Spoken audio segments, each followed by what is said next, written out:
I stood frozen behind the grand piano at my sister Madison's wedding reception, my mother's cruel words still echoing, just background music, nothing more. 300 guests waited expectantly while Mom smirked from the head table, confident she'd finally put me in my place. My fingers trembled over the keys, remembering years of being told I'd never measure up to Madison. But as I touched that first note, something shifted inside me. This wasn't just about playing piano anymore. This was my moment of truth. The ivory keys felt cold beneath my fingertips, but my mind drifted back to where this all began. 20 years ago, when Madison and I were just 8 and 6 years old, our paths diverged in ways I wouldn't understand until much later.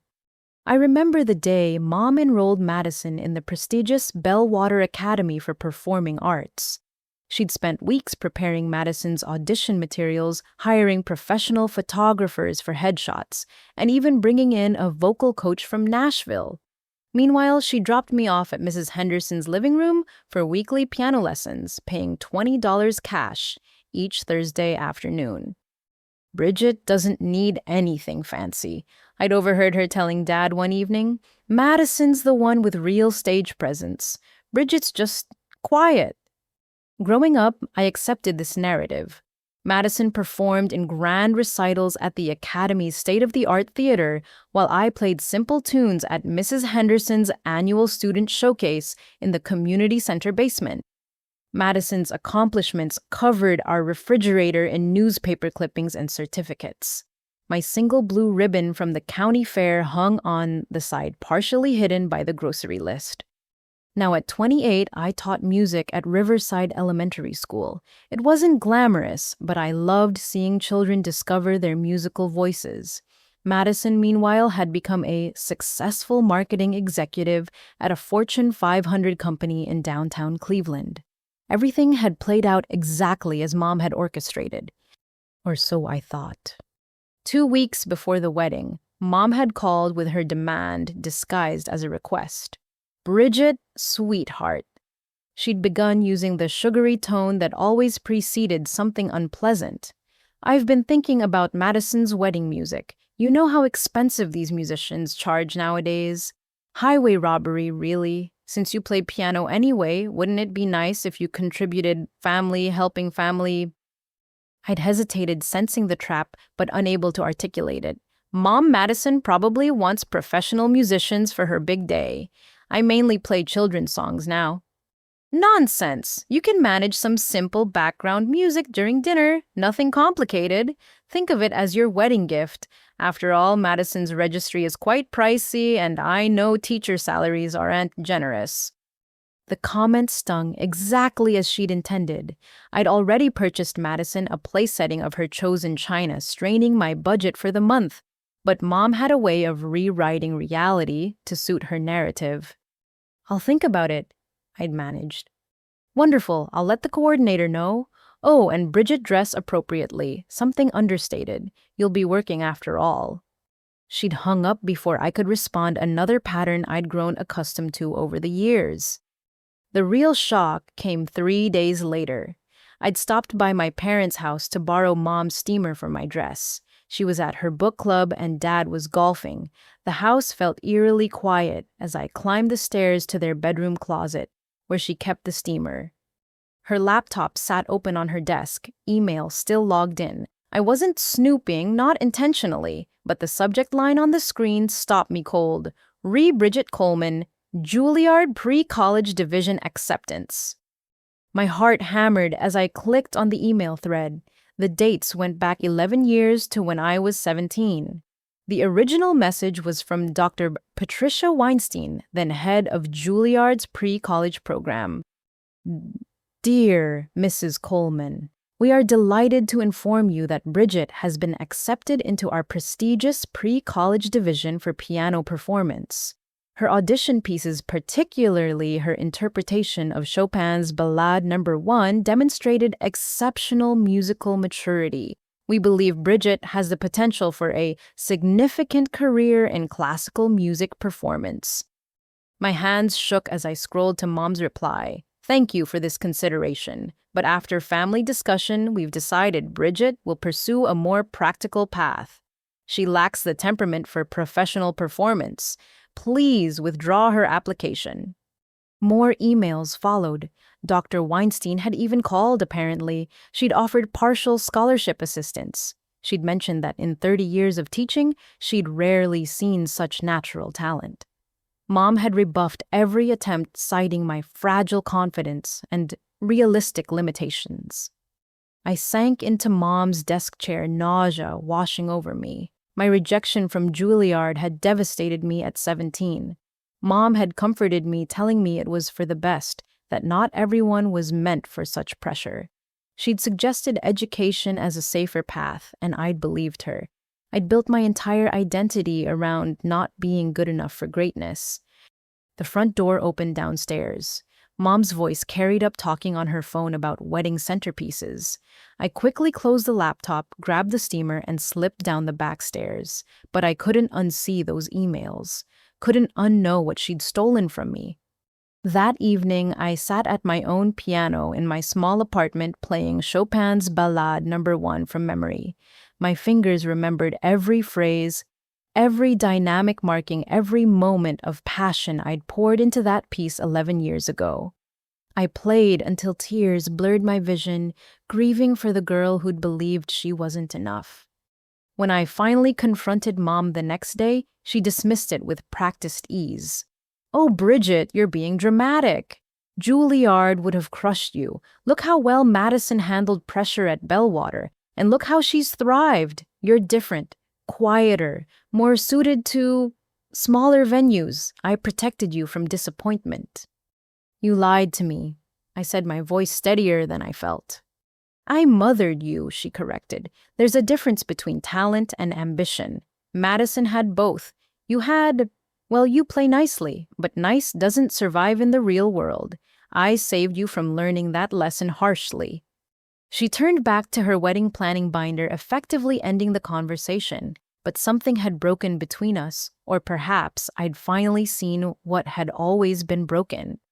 I made my decision then. I would play at Madison's wedding, not because Mom demanded it, but because I needed to. For the 17-year-old girl who'd cried herself to sleep thinking she'd failed. For the teacher who played simplified versions of masterpieces she once performed flawlessly. For every moment I'd believed her narrative about my limitations. The wedding couldn't come fast enough. The dress shop on Beechwood Avenue buzzed with Saturday afternoon energy. Brides-to-be floated between racks of white gowns while their entourages offered opinions.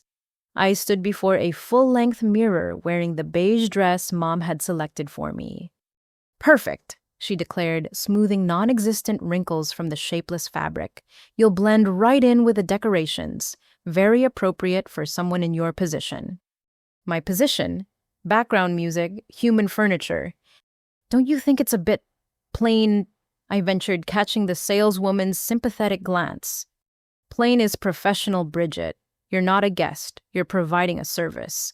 Would you prefer to stand out while Madison's trying to have her moment?" Mom turned to the saleswoman. "We'll take this one. No alterations needed." The saleswoman hesitated. "Perhaps we could add a belt or some jewelry to complement." "That won't be necessary," Mom interrupted, already pulling out her credit card. "Bridget understands the importance of not drawing attention." As Mom handled the transaction, my phone buzzed. Madison's text read, "Can we talk coffee in 20 minutes? Important." I met my sister at the small cafe on West Madison Street, our old teenage hangout. She looked exhausted despite her perfectly applied makeup. Wedding planning had taken its toll, or maybe it was something else entirely. "Bridget, I'm so sorry," she began before I'd even sat down. "About Mom making you play at the wedding. I had no idea until yesterday when I reviewed the final timeline with the coordinator." I stirred sugar into my coffee, buying time. "It's fine, Madison. I don't mind contributing." "Stop!" Madison reached across the table, gripping my hand. "Please don't do that thing where you pretend everything's okay. Not with me. I know what she's doing, and it's not fine." The earnestness in her voice caught me off guard. Madison and I had grown distant over the years, our conversations limited to holidays and birthday texts. When had she started seeing through Mom's manipulations? I specifically requested the Steinberg Quartet, Madison continued. They're the best wedding musicians in Ohio. I put down the deposit myself. But when I asked the coordinator about their arrival time, she said Mom canceled them last month, said family would be providing music instead. She told me I was saving you money, I said quietly. Madison laughed bitterly. The wedding is costing $70,000. The quartet was $3,000. It wasn't about money. She pulled out her phone, showing me an email. Look what Mom wrote to the coordinator. I read Mom's message. My daughter Bridget will handle background music during cocktails and dinner. She's adequate for ambient atmosphere. Please list her as background musical accompaniment in the program. No spotlight or formal introduction needed. Adequate.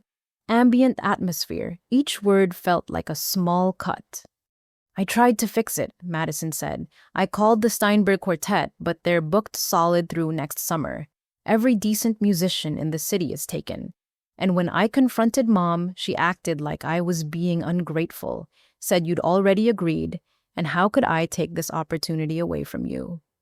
Oh, opportunity, I repeated, tasting the irony. Bridget. Madison hesitated, then plunged ahead. I know about Juilliard. The coffee shop seemed to tilt. How? Dad told me.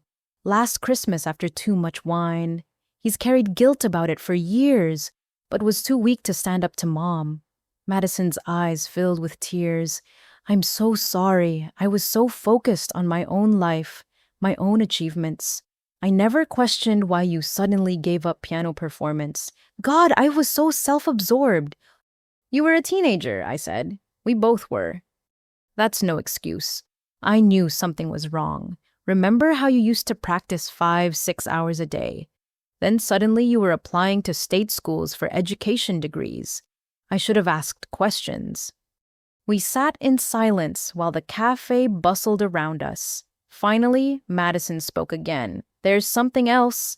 At the rehearsal, Mom's having everyone share favorite memories of the bride and groom. She already told me she's planning to tell some story about your failed music career as contrast to my success. I overheard her practicing it. My stomach clenched. Of course she is. I won't let her, Madison said fiercely. I'll interrupt. No. I surprised myself with the firmness in my voice. Let her tell whatever story she wants. It doesn't matter anymore. Madison studied my face. You're planning something. I'm planning to play piano at your wedding, just like Mom requested. Bridget, trust me, I said, squeezing her hand. And Madison, thank you for seeing me. It's been a long time since anyone really has. She cried, then smearing her expensive mascara. I've been a terrible sister. You've been living your life. That's what she wanted us, so focused on our own paths that we never compared notes. I handed her a napkin. But we're talking now. That's what matters. As we left the cafe, Madison hugged me tightly. Whatever you're planning, I support it.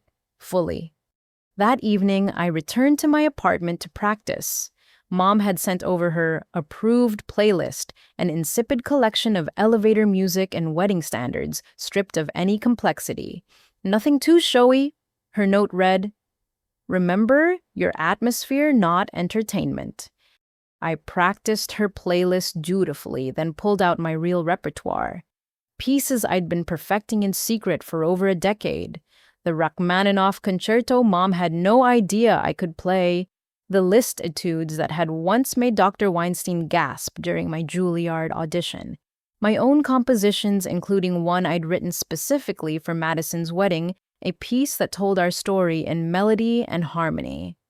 The next few days blurred together in a haze of wedding preparations. Mom dragged me to the venue for a sound check, criticizing my posture, my planned introduction, even the way I placed my hands on the keys. Softer, she kept insisting. You're not performing at Carnegie Hall. No, I thought, not yet. The wedding coordinator, Jennifer, watched our interaction with poorly concealed discomfort. When Mom stepped out to take a call, she approached me. "I've arranged for a small spotlight during your performance. Every musician deserves proper lighting." "Mrs. Coleman specifically said no spotlight," I reminded her. Jennifer smiled conspiratorially. "Mrs. Coleman isn't running this wedding despite what she thinks. The bride and groom are my clients, and Madison specifically requested you have whatever you need." I felt a surge of affection for my sister. Perhaps we could salvage our relationship after all. The program proof arrived the day before the wedding. There I was listed in small print, background musical accompaniment Bridget Coleman. Not pianist, not sister of the bride, just background. I stared at those words for a long moment, then smiled. Mom thought she was putting me in my place. Instead, she'd given me the perfect setup. After all, the best surprises come from the background. Tomorrow would be Madison's wedding day, but it would also be my Independence Day. Mom just didn't know it yet. The Marble Room restaurant gleamed with understated elegance. Crystal chandeliers cast warm light over tables, dressed in crisp white linens, while Madison's wedding party mingled with champagne flutes in hand. I smoothed my navy dress, one Mom hadn't chosen, and tried to settle my nerves. "Bridget." Uncle Robert's booming voice caught me near the entrance. My father's brother swept me into a warm hug, his cologne mixing with the faint scent of rosin from his violin case. "How's my favorite niece?" "I'm good, Uncle Robert," I said, genuinely happy to see him. He'd moved to Chicago 15 years ago to play with the symphony orchestra, but we'd kept in touch through occasional emails and birthday calls. "Still teaching the little ones?" He asked, his keen eyes studying me with the intensity of a professional musician evaluating a performance. "Third grade this year. They're working on their spring concert Around the World in 80 Days themed." "Wonderful, though I hope you're still playing for yourself, not just for 8-year-olds. Something in his tone suggested he knew more than he let on. Before I could respond, Mom appeared at my elbow. "Robert, so good you could make it. Come, let me show you to your seat. Bridget, you're at table 4 with the cousins." The cousins' table. Of course. Madison sat at the head table with James and the wedding party, while I was relegated to the periphery with relatives we saw once a decade. But I didn't mind. It gave me a clear view of the room, like a pianist surveying the concert hall before a performance. Dinner progressed with the usual rehearsal dinner rhythm: clinking glasses, bursts of laughter, servers weaving between tables with plates of salmon and filet mignon. I picked at my food stomach, too knotted to eat.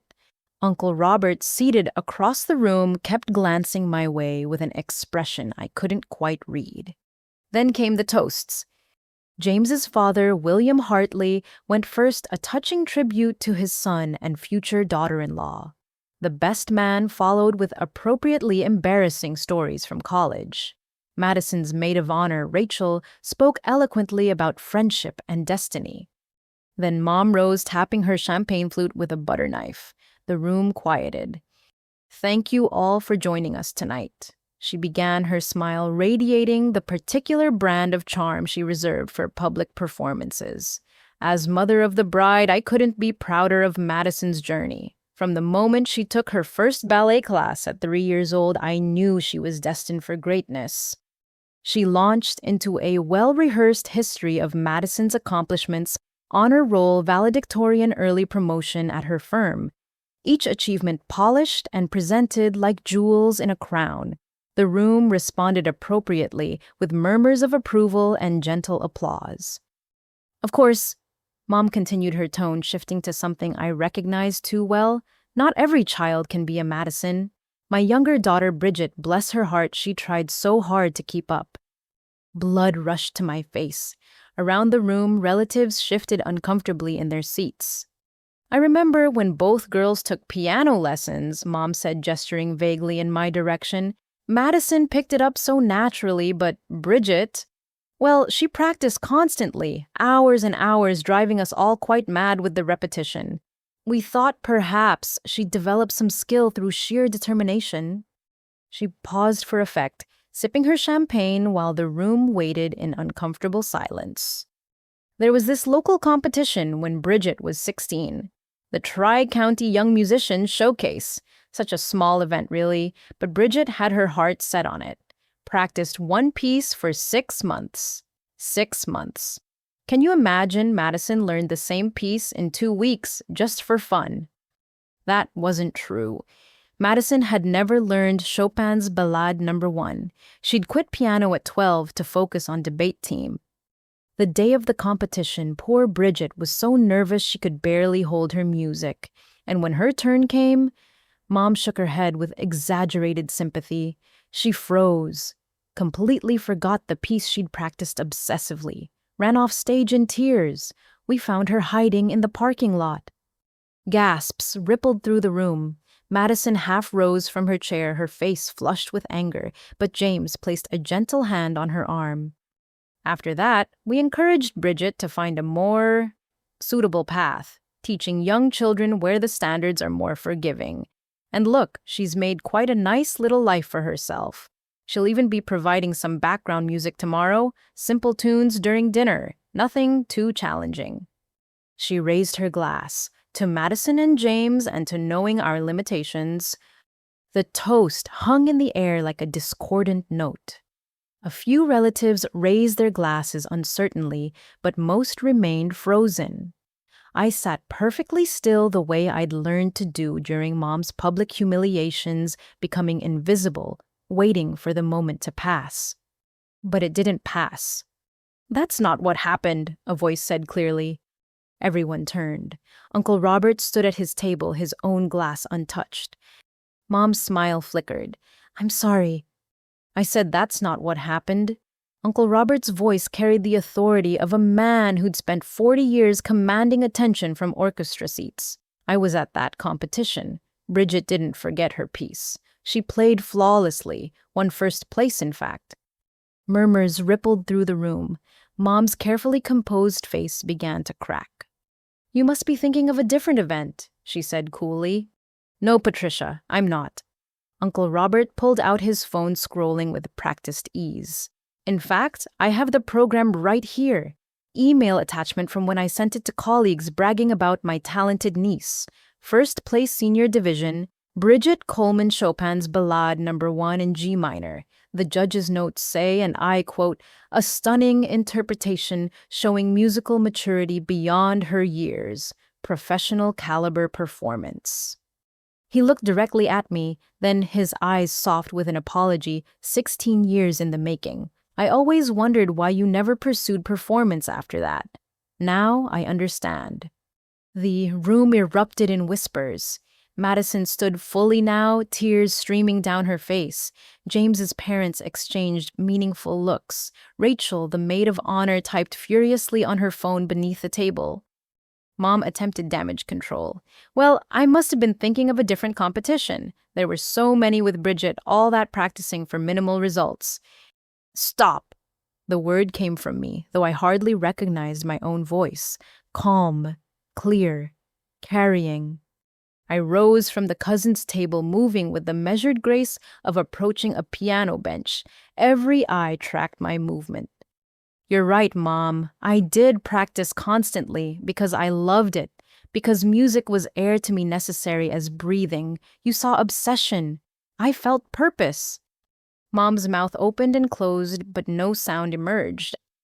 "The competition story you told, creative fiction. But here's a true story. When I was 17, Juilliard accepted me into their pre-college program. Full acceptance. Partial scholarship. Letter of recommendation from Dr. Patricia Weinstein herself." Gasps echoed through the room. Madison pressed her hand to her mouth. "But you knew that," I continued, my voice gaining strength, "because you declined on my behalf. Told them I lacked the temperament for professional performance. Told them I was too fragile. Told them everything except the truth, that you couldn't bear the thought of me outshining Madison." "Bridget, this is neither the time nor place," Mom started. "When would be the right time?" "Mom, when I'm 50, 60, when it's too late to reclaim what you took." I turned to address the room. "I apologize to everyone for this disruption. This should be about Madison and James, not old family wounds. But since Mom chose to make my failures the entertainment, I thought the record should be accurate. I moved toward the door, then paused. Don't worry, I'll still play your background music tomorrow, every note you requested, exactly as you envisioned. As I left the restaurant, I heard the explosion of voices behind me. Uncle Robert's angry tones, Madison's tearful protests, Mom's shrill denials. But I didn't stop. I had practicing to do. In the parking lot, footsteps hurried after me. Bridget, wait. James's father, William Hartley, approached with surprising speed for a man his age. That was quite a revelation in there. I'm sorry for ruining. You didn't ruin anything, he interrupted. If anything, you saved this rehearsal dinner from being another forgettable evening of bland speeches. He studied me with sharp intelligence. Juilliard, do you still play at that level? I never stopped, I admitted. Just privately. I'll be listening tomorrow, he said. Really listening, not just to background music. He handed me a business card, William Hartley, Hartley Productions. 3 Grammy Awards listed beneath his name. Just in case, he said with a wink, then headed back inside.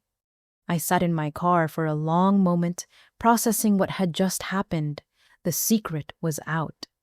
The careful fiction Mom had crafted lay in pieces on the restaurant floor. Tomorrow's wedding would be interesting indeed. But first, I had some practicing to do. Real practicing for the performance of my life. Sleep eluded me after the rehearsal dinner disaster. At 2 a.m, I gave up pretending and drove through empty Cleveland streets toward my childhood home. The spare key still hid beneath the ceramic frog by the back door unchanged after 20 years. The house slept in darkness. Dad's snoring drifted from their bedroom. He could sleep through anything, a skill perfected through decades of Mom's dramatics. I climbed the narrow stairs to the attic, each creak familiar as a melody. Dusty boxes crowded the space under slanted rafters. Christmas decorations, Madison's old dance costumes, Dad's abandoned golf magazines. I searched for my box, the one Mom had banished here after my supposed failure. My fingers found the cardboard corner labeled Bridget's Music Things in Mom's precise handwriting. Inside yellowed sheet music lay stacked like archaeological layers.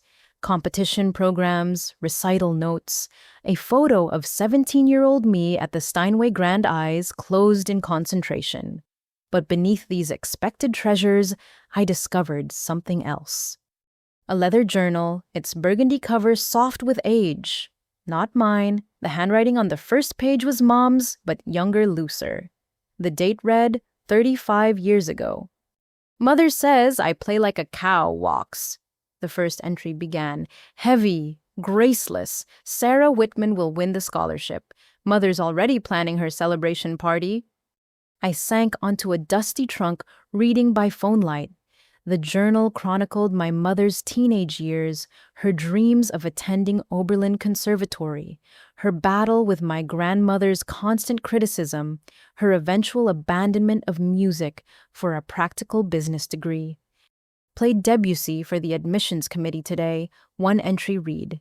Afterward, Mother told them I was considering accounting instead. Saw my acceptance chances die in their eyes. She smiled the whole drive home. Page after page revealed a pattern I recognized in my bones. Grandmother Eleanor, who died when I was 10, had systematically destroyed Mom's musical ambitions, not through neglect, but through relentless comparison to more successful cousins, through public humiliation disguised as concern through 1,000 small cuts that bled confidence dry. She wins, the final music-related entry stated, accepted to Ohio State for business. Mother's thrilled. Says I'll thank her someday when I have stability instead of starving artist dreams. Maybe she's right. Maybe I was never that good anyway. But tucked between pages, I found programs from Mom's performances, reviews from local papers. Patricia Williams shows exceptional promise, one critic wrote, a natural musicality that cannot be taught. My phone buzzed. Madison's text, Are you okay? Mom's having a meltdown? Dad's pretending to be asleep. I typed back, I'm fine, just processing. Another buzz. This time, Uncle Robert found something you should see, sending now. A video file appeared. Grainy aged footage of a young woman at a piano. Mom may be 19 playing Rachmaninoff with technical precision and raw emotion I'd never seen from her. The camera shook handheld, probably dad filming, but the performance was unmistakable. She was brilliant. Found this in my archives, Uncle Robert's message continued. From her senior recital before she quit. Your grandmother made her perform last after the real musicians. Introduced her as Patricia, who's considering more practical pursuits. She played like her life depended on it, then never touched a piano publicly again. I watched the video 3 times, seeing my own hand movements in hers, recognizing genetic echoes in her phrasing. We were more alike than either of us had ever admitted. A door creaked below, footsteps on stairs measured careful.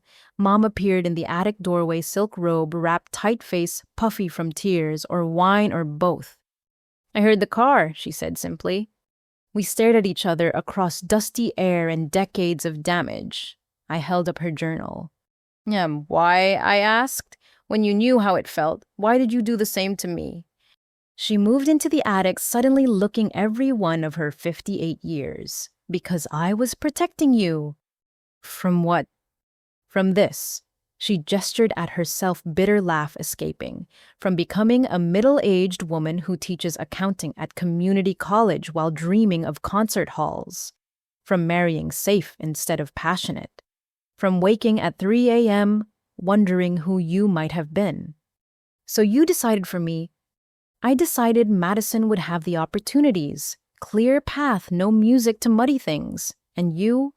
She sank onto a box, shoulders dropping. You were so like me. Same intensity, same impractical dreams. I thought if I could just redirect you early enough, spare you the disappointment. You became your mother, I said quietly. The words hit like physical blows. Mom flinched, tears starting fresh. I know, she whispered. God help me, I know. Tonight, listening to Robert defend you, seeing Madison's face. I heard my mother's words coming from my mouth, felt her satisfaction in my chest. She looked up at me, mascara streaming. I've become everything I hated, haven't I? I wanted to comfort her, also wanted to rage, settled for truth. Yes, but worse because you knew better. She nodded, accepting the judgment. The Juilliard letter. I told myself you'd thank me someday. That teaching was noble safe, that Madison needed to be special more than you did. Why, because you already were, she admitted. From your first lesson, everyone could see it. Natural talent I'd killed myself trying to develop. And Madison bright, determined. Madison had to work twice as hard for half the result. It seemed fairer to clear her path, give her the spotlight. By destroying mine, by redirecting yours. But the rationalization sounded hollow even to her. I'm sorry, Bridget. I'm so... She broke down completely, shoulders shaking with silent sobs. I sat beside her on the dusty box, not touching, not comforting, just witnessing her grief. Play tomorrow, she finally whispered, not my playlist. Play what you really are. Show them what I tried to hide. Show me what I destroyed. And then I'll live with it, with knowing, with everyone knowing. She stood shakily. It's Madison's day. Don't let my presence ruin it for either of you. Are you threatening to leave? No, just promising to be quiet, to watch my daughter play without commentary or control. She moved toward the stairs, paused. I never stopped loving music, you know. Just stopped believing I deserved it. Don't make my mistake, Bridget. Whatever happens tomorrow, don't stop believing you deserve greatness. She descended the stairs, leaving me alone with boxes of buried dreams and the leather journal of a girl who'd given up. I photographed each page, preserving evidence of generational damage, then carefully returned everything to its dusty grave. But I took one thing, a photo of young Mom at the piano, eyes closed in rapture. a reminder that monsters are often made, not born, that hurt people, that cycles demand conscious breaking. The drive home passed in blur. By the time I reached my apartment, dawn was breaking over Lake Erie, painting sky in shades of hope and reckoning. Today was Madison's wedding. Today was also my resurrection. I sat at my piano playing scales to warm fingers stiff with revelation. The keys responded like old friends, patient and forgiving, ready when I was.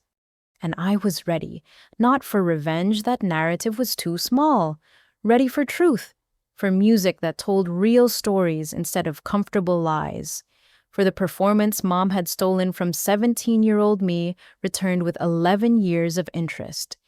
Madison deserved a beautiful wedding. James deserved celebration. The guests deserved entertainment. And I deserved to play like the musician I'd always been, despite every attempt to convince me otherwise. The piano sang beneath my hands, preparing for its moment, our moment, the one they'd all remember.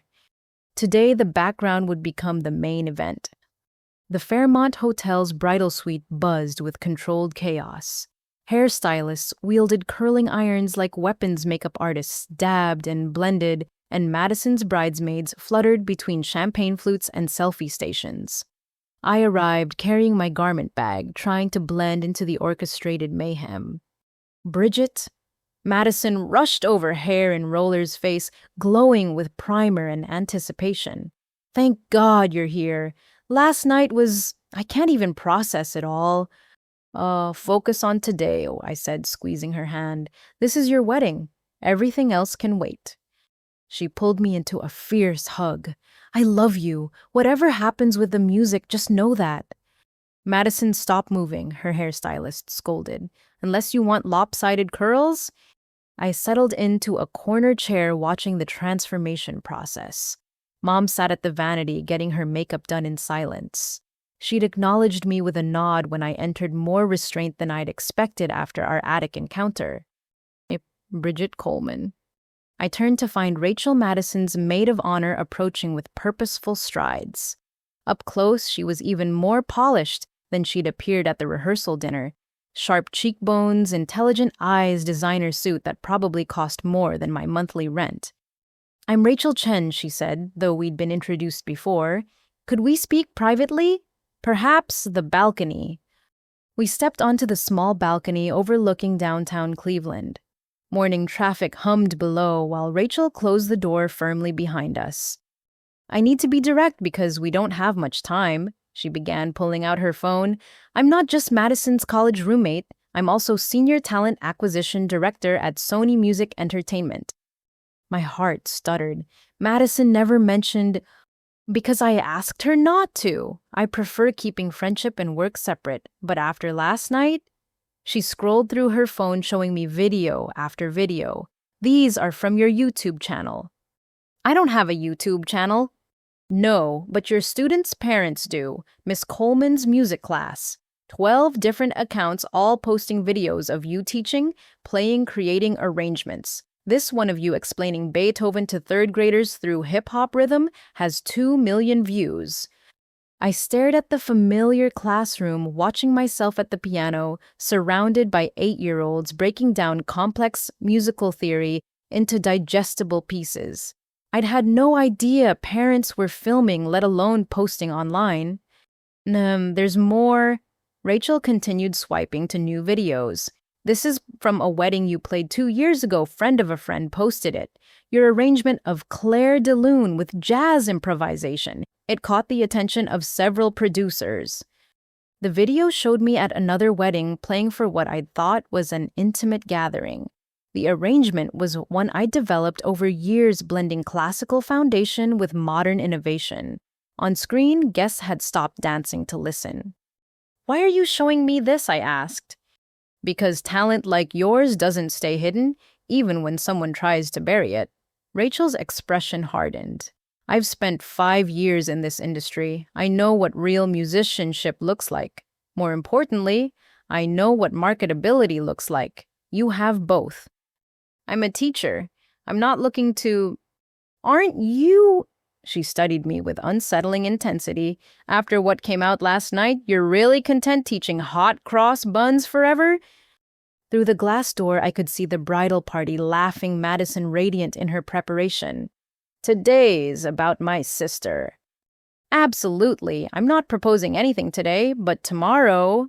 Rachel pulled out a business card different from her personal one. This bore the Sony logo, her direct line private email. I'll be in Cleveland for 3 more days. I want to hear you play, really play, not background music. I want to discuss possibilities. What kind of possibilities? The kind that include recording contracts, touring collaborative projects with artists you've probably dreamed about. The kind Juilliard would have led to had you been allowed to attend. My throat tightened. That was 11 years ago. I'm different now. Better, Rachel corrected. Those teaching videos show musicianship, yes, but also communication skills, creativity, ability to connect with audiences. Do you know how many technically perfect pianists can't teach a child chopsticks without condescension? You make complex accessible. That's gold in today's market. A knock interrupted us. Madison's hairstylist peered out. Bridget, we're ready for you. Rachel pressed the card into my hand. Think about it, and whatever you play today, play it fully. I'll be listening, so will others. We returned inside where controlled chaos had shifted to final preparations. As the stylist worked on my hair, simple, elegant, nothing that would distract my mind, raced. Rachel Chen represented everything 17-year-old me had dreamed about, but 28-year-old me had built students a life built on scaled-down expectations. You're thinking too loud, Madison said from her chair where they were placing her veil. Whatever Rachel offered, take it. You don't even know what we discussed. I know Rachel. She doesn't make offers lightly. Madison caught my eyes in the mirror. And I know you. You're already listing reasons to say no. Before I could respond, Mom stood abruptly. I need to check on the flowers, she announced, though the wedding planner had confirmed twice that everything was perfect. She swept out, leaving awkward silence in her wake. She's trying, Madison offered. I know. But also probably planning something, Madison added. She can't help herself. The photographer arrived, orchestrating posed shots of the bridal party. I faded into background as usual, holding Madison's train, adjusting her necklace, being helpful without being seen. Skills I'd perfected over years.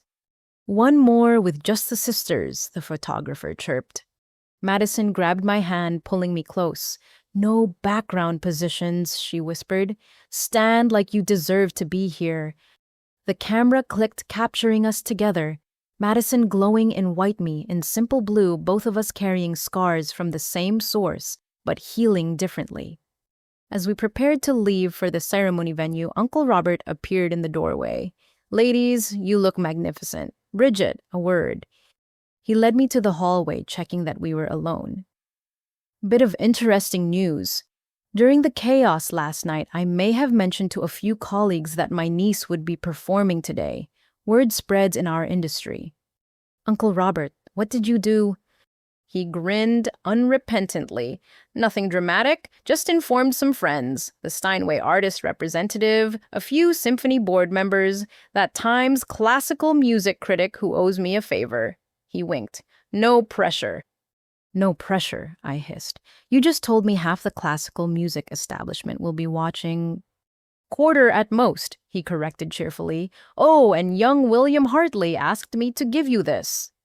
He handed me an envelope. Inside a handwritten note regarding today's performance, my car will be waiting at the side entrance if you need quick escape from family drama.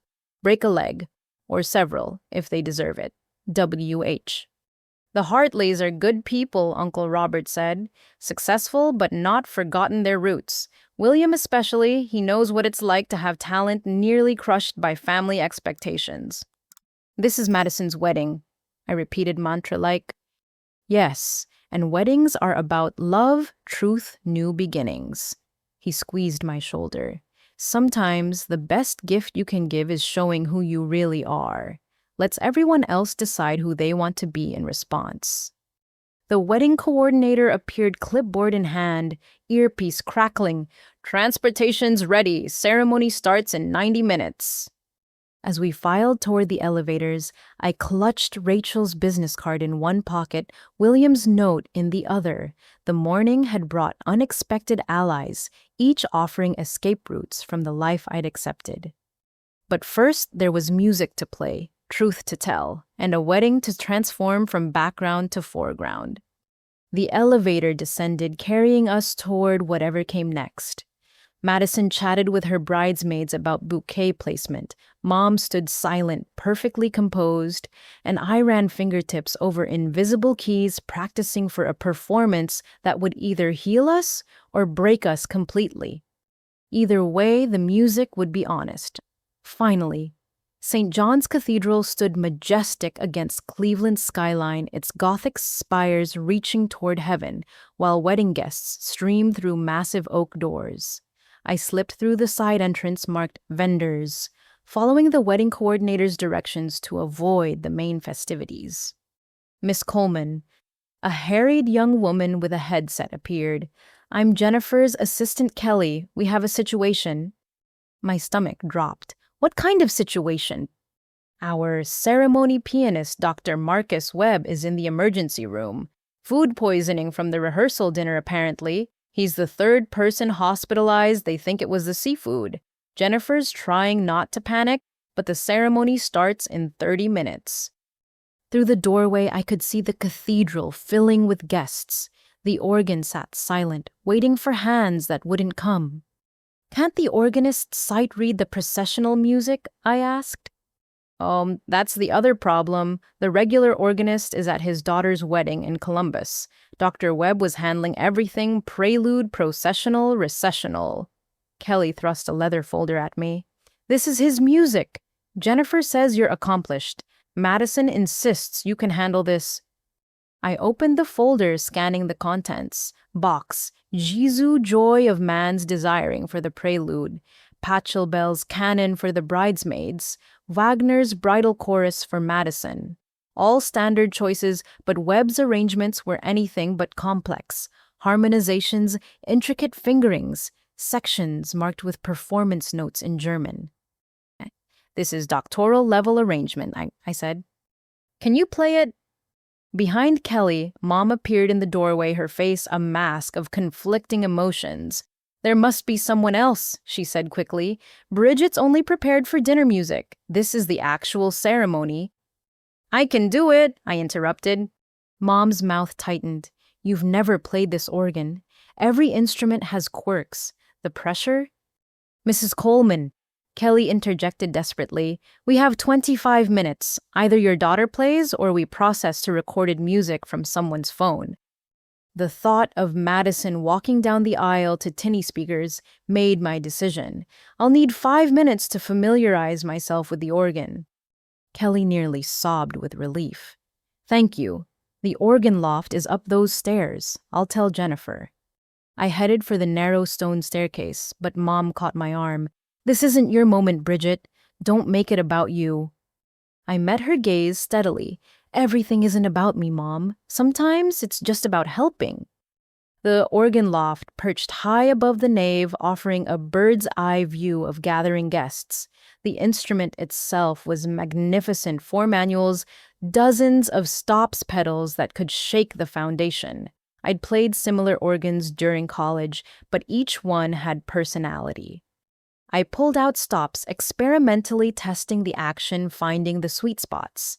The cathedral's acoustics were glorious. Sound bloomed and soared, filling sacred space with possibility. 10 minutes, Kelly called from below. I arranged Webb's music, studying his notations. The man was brilliant. His arrangement of Pachelbel's canon incorporated subtle jazz harmonies that would make the familiar fresh. His Wagner included optional flourishes that would challenge any player. My phone buzzed. Madison texting, "Mom told me about Marcus. Please play. I trust you completely."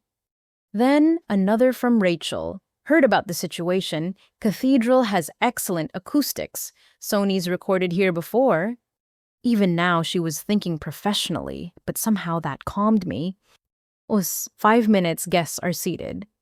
I began the prelude, easing into Bach with careful respect for Webb's interpretation. The notes floated down like blessings, filling the cathedral with warmth. Below, guests settled into pews programs, rustling whispers, fading as music took hold. 3 minutes into the piece, I found my rhythm with the organ's personality, slightly slow response on the swell manual, bright resonance in the trumpet stops pedals that required firmer pressure than expected.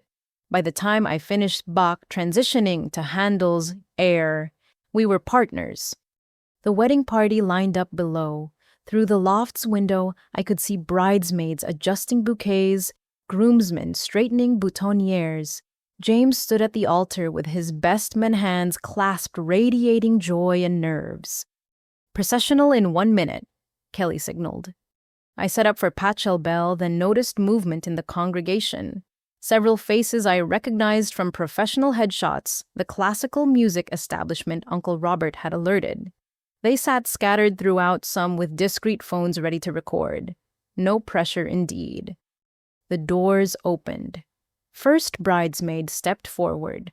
I began the canon, letting Webb's jazz harmonies shine. The familiar melody took on new life, sophisticated but not showy, elevated but accessible. Below, phones appeared despite the "no photography during ceremony" request. The music was too good to not capture. Each bridesmaid entered to a subtle variation, Webb's arrangement building layers like a conversation. By the time Rachel walked as maid of honor, the organ sang with full voice, filling every corner with sound. Then the pause. The congregation stood. The massive doors opened, fully revealing Madison on Dad's arm, radiant in white. I pulled out all stops, literally, for Wagner. The bridal chorus thundered through the cathedral, but with Webb's sophisticated touches intact. Where others played it triumphantly, his arrangement included moments of tenderness, hints of the journey ahead, not just celebration, but commitment. Madison floated down the aisle, and through the music I saw her as she was not just my successful sister, but a woman in love choosing partnership. Brave and beautiful. Dad walked steady beside her, tears streaming openly. As they reached the altar, I brought the music to its gentle conclusion, letting silence settle like a blessing. Below, the minister began, "Dearly beloved." I stayed in the loft through the ceremony, ready for the recessional, but I watched too, seeing my family from this new angle. Mom in the front pew, tissues, clutched mascara, abandoned. Uncle Robert beaming with pride.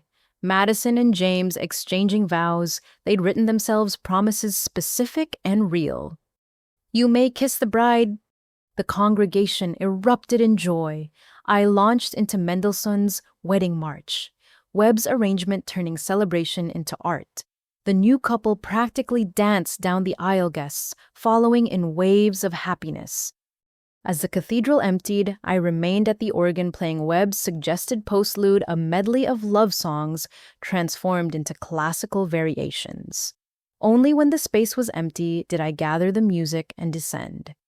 Mom waited at the bottom of the stairs. "That was exceptional," she said quietly.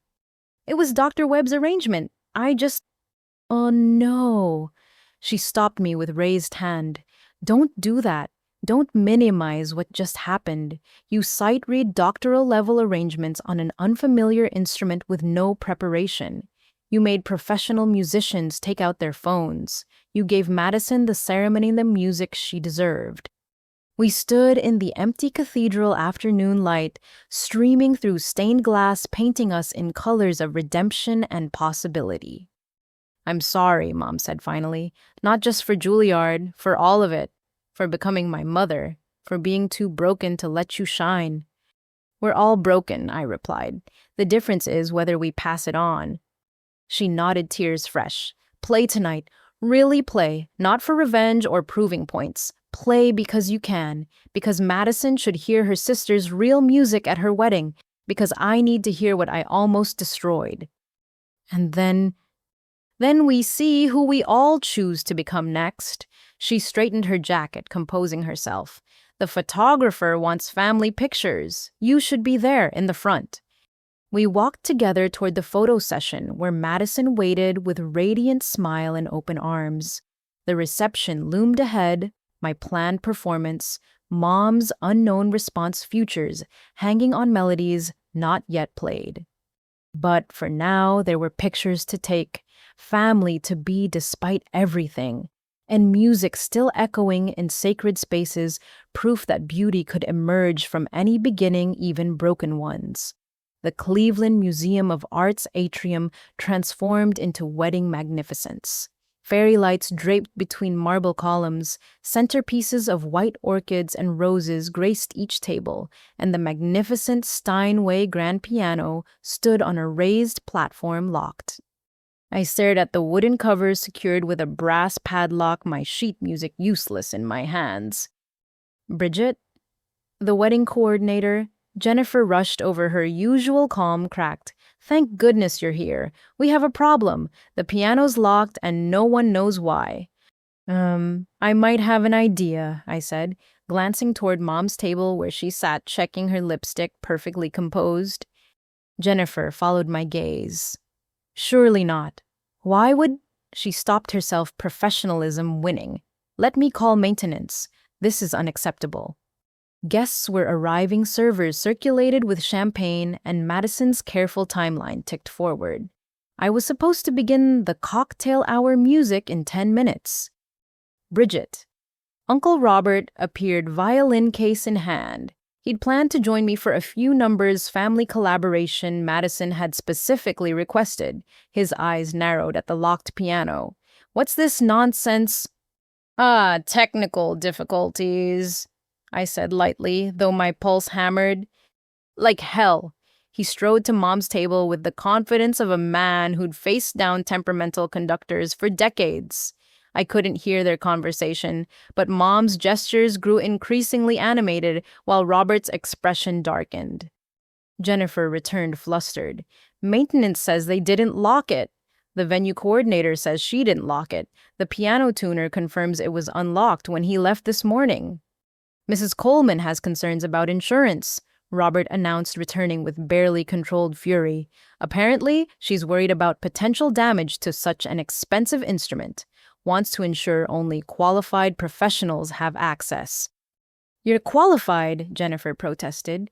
"You played the ceremony brilliantly." "That was an emergency," Mom said, joining our circle with practiced concern.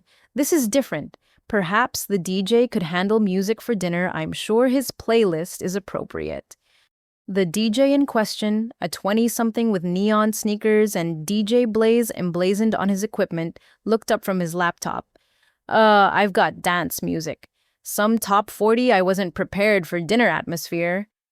"How convenient," Rachel murmured, appearing at my shoulder. She'd changed from her bridesmaid dress to a sleek cocktail outfit that screamed professional power. Almost like someone planned for the piano to be unavailable. Mom's smile could have frozen Lake Erie.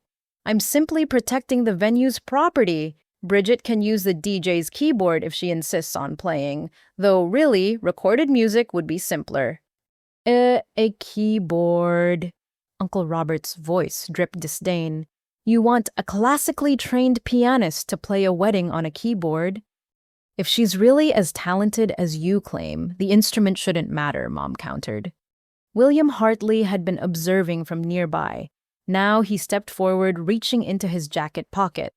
"Interesting theory about instruments not mattering, Patricia. Tell me, would you perform accounting on an abacus instead of a computer?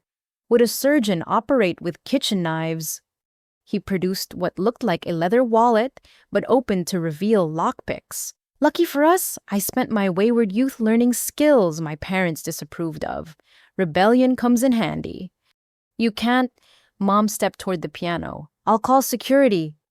"Go ahead," William said cheerfully, already working on the lock. "Explain to your daughter's 300 guests why you're having the father of the groom arrested for unlocking a piano at his son's wedding." Madison appeared in full bridal glory, her new husband at her side. "What's happening? Why isn't there music?" "Technical issue," Jennifer said quickly. "We're resolving it." But Madison was already taking in the scene, the locked piano, William with lockpicks, Mom's defensive posture, my resigned expression. Understanding dawned in her eyes. "Mother," she said, voice deadly quiet, "tell me you didn't." "I'm protecting—" "Stop!" Madison held up her hand wedding ring, catching light. "Just stop. Whatever you're doing, whatever point you're trying to make, stop." "Madison, darling, you don't understand the liability." "I understand perfectly." Madison turned to William. "Please continue, and if security shows up, tell them the bride authorized it." The lock clicked open. William stepped back with a theatrical bow. "Your piano awaits maestro." I approached the instrument, a Steinway Model D concert grand, perfectly maintained. The keys welcomed my fingers like coming home. Behind me, the reception hummed with anticipation and whispers. "Should I proceed with your approved playlist?" I asked Mom, holding up the folder of bland arrangements she'd selected. "That would be appropriate," she said stiffly. I began with her first selection, "The Way You Look Tonight," stripped of all jazz influence, reduced to melody and basic chords. Pleasant, forgettable background. 30 seconds in, I heard Rachel laugh. "Oh, this is painful. Bridget, for the love of music, stop." I paused, hands hovering. Madison stood beside the piano, now radiant in her wedding gown. "Play what you want," she said firmly. "This is my wedding, and I want my sister's real music." "Madison," Mom started. "Patricia," James's father interrupted. "Perhaps we should discuss this at our table. I'm fascinated by your thoughts on liability. My lawyers might have perspectives to share." He guided Mom away with gentle firmness that brooked no argument. Uncle Robert pulled up a chair beside the piano bench, violin ready. Rachel positioned herself where she could see my hands. The DJ watched everything with wide eyes, probably gathering material for future gigs. "Well," Madison asked, smiling, "gonna make my wedding memorable?"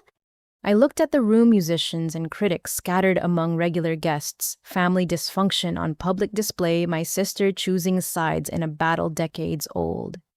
Then I placed my hands on keys that sang true and began to really play. "The Way You Look Tonight" transformed under my fingers. The melody remained, but wrapped in harmonies. Cole Porter would have loved rhythms that made bodies sway, improvisations that told stories. Uncle Robert joined on violin, our instruments, conversing like old friends catching up. Conversations paused. Heads turned. Phones emerged despite wedding etiquette. The background became foreground, demanding attention through sheer quality. As we finished, applause erupted, not polite golf claps, but genuine appreciation. I caught William's eye. He raised his champagne glass in salute. "What's next?" Uncle Robert asked, grinning like we were kids planning mischief. I shuffled through Mom's approved list, each song more insipid than the last. Then I set it aside. "How about some actual music?" For the next hour we played jazz standards with classical twists, pop songs reimagined as concertos. My own compositions, including one I'd written for Madison years ago, never played publicly until now. Uncle Robert matched me measure for measure, our family connection evident in musical telepathy. The reception transformed. Instead of background noise over small talk, music became the conversation. Guests moved closer to the piano, champagne forgotten, entranced. "You're creating a scene," Mom hissed during a brief break approaching while William was distracted. "This isn't appropriate wedding behavior." "You're right," I agreed. Locking the piano wasn't appropriate. Lying about insurance wasn't appropriate. Trying to sabotage your daughter's wedding music wasn't appropriate. "I'm trying to maintain standards." "Your standards," Madison interrupted, returning from mingling. "Not mine, not Bridget's, yours." She turned to me. "Play the Rachmaninoff." Mom's face drained of color. "You can't. She doesn't know." "The third concerto?" I asked innocently. "The one you think I can't play?" Madison nodded, eyes bright with mischief and love. "That's the one. Show everyone what Bridget Coleman can really do." The room seemed to hold its breath as I placed my hands on the keys. Somewhere, 17-year-old me whispered courage. Somewhere, Dr. Weinstein's faith echoed. Somewhere, every hour of secret practice crystallized into this moment. I began to play Rachmaninoff's most challenging concerto, adapted for solo piano, pouring 11 years of hidden dedication into every note. The music filled the atrium, spilled into galleries, drew staff from kitchens and offices. And Mom, she stood frozen, watching her carefully constructed narrative collapse in cascades of sound her daughter revealed as everything she'd tried to prevent. Brilliant, powerful, undeniable. The piano sang truth under my hands, and truth, it turned out, sounded like freedom. The last notes of Rachmaninoff faded into crystalline silence. For 3 heartbeats, the reception hall held its breath. Then thunder applause that started with Uncle Robert's emphatic bravo and spread like wildfire through 300 guests. I sat at the piano hands, trembling, watching Mom's face cycle through emotions like a broken kaleidoscope. But movement at the head table caught my eye. William Hartley wasn't applauding. He was typing rapidly on his phone, eyes sharp with purpose. Ladies and gentlemen, the DJ's voice boomed through speakers, making everyone jump. Let's hear it for the bride's sister. The moment shattered. Conversations resumed. Servers emerged with salad courses. Normal reception rhythm reasserted itself, but undercurrents had shifted. Guests kept glancing toward the piano. Musicians in the crowd exchanged meaningful looks, and Mom retreated to the bar, downing champagne like water.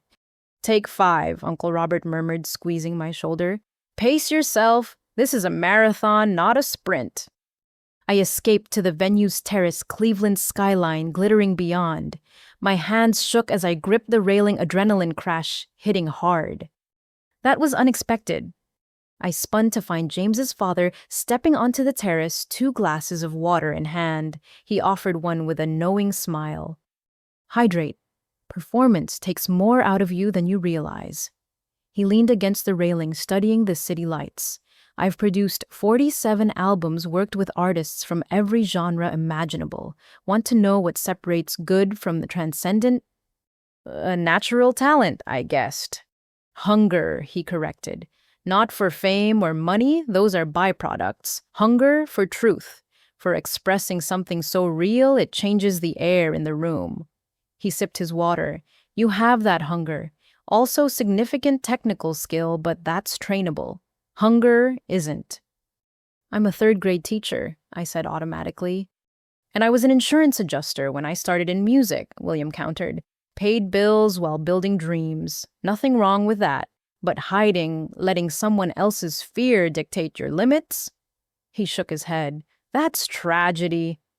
Through the glass doors, I could see Madison laughing with guests, James spinning her on the small dance floor, Mom sitting rigid at her table while relatives attempted conversation. "She thinks she's protecting me," I said. "She's protecting herself," William corrected gently, "from seeing what she gave up, from confronting her choices. You playing at this level forces her to acknowledge the lie she's lived." He straightened his jacket. "Question is, will you keep protecting her from that truth?" He left me on the terrace with too many thoughts. When I returned to the piano, guests were mid-meal conversations flowing. Time for actual background music, but my way. I began with Gershwin's "Summertime," letting the familiar melody float over clinking silverware and laughter. But underneath, I wove complexities, blues scales meeting classical progressions, jazz rhythms supporting operatic phrases, background music with foreground sophistication. A woman at table 6 stopped mid-bite, fork suspended. A man at table 12 pulled out his phone discreetly, shazamming a song that wouldn't register because this arrangement existed nowhere but in my head. Uncle Robert rejoined for 4. What a wonderful world. Our instruments finding the sweet spot between sentimental and sophisticated. His violin soared while my piano provided foundation and flourish by turns. We'd never rehearsed together, but DNA ran deeper than practice. Is that the Coleman girl? I heard someone whisper. The one who was rejected from Juilliard. Rejected, another voice scoffed. Playing like that? There's more to that story. Mom's carefully crafted narrative was unraveling in real-time truth, spreading through the reception like wine stains on white linen. Between songs, Rachel appeared at the piano. Twitter's lighting up, she said quietly. 7 different classical music critics posting videos. Hashtag wedding pianist trending in Cleveland. Whatever you're doing, keep doing it. This is Madison's wedding, I protested, not my audition. Can it be both? She smiled. Your sister's getting the wedding music of the century, and you're getting the platform you deserve. Everyone wins. Her expression softened. Well, almost everyone. She glanced toward Mom's table. My mother sat alone now, relatives having given up on conversation.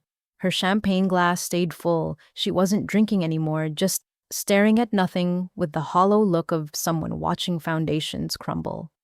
Part of me wanted to go to her, comfort the woman who'd twisted both our dreams into weapons, but my hands needed keys more than she needed absolution. I launched into an original composition, variations on a wedding theme. Starting with traditional Pachelbel, I took listeners on a journey through musical history. Bach's mathematical precision became Mozart's playful elegance, became Chopin's romantic yearning, became Evans's modern complexity. Each variation represented a type of love, new love, tested love, enduring love, chosen love. Madison and James had stopped dancing entirely, standing wrapped in each other, swaying slightly. Other couples joined them, not dancing so much as moving together, caught in music's spell. Play the sisters' song, Madison called out suddenly. My hands stilled. I'd written it when she left for college, my going-away gift never given. How did she even know it existed?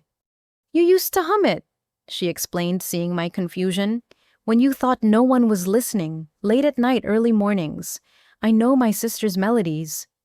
Tears blurred my vision as I began the piece I'd written for us. 2 melodic lines that started in unison, diverged into separate paths, clashed in discord, then found harmony through understanding rather than sameness. It told our story better than words ever could. Madison moved to the piano wedding dress, pulling around the bench as she sat beside me. Teach me the second part. Now you don't play anymore. I remember enough. Show me. So there at her wedding reception, I taught my sister her melodic line. Simple enough for rusty skills, complex enough to matter. We played together badly at first, then finding rhythm. The reception faded away, just 2 sisters at a piano, bridging years of forced distance through black and white keys. When we finished, Madison hugged me fiercely. I love you, she whispered, and I am so proud of who you've become despite everything. Because of everything, I corrected. Pressure makes diamonds, right? She laughed, tears streaming. Then we're the Hope Diamond by now. James appeared with tissues and gentle hands to guide his bride back to their table. The reception needed its bride, but Madison looked back, mouthing thank you, with eyes that said she finally understood the gift music could be.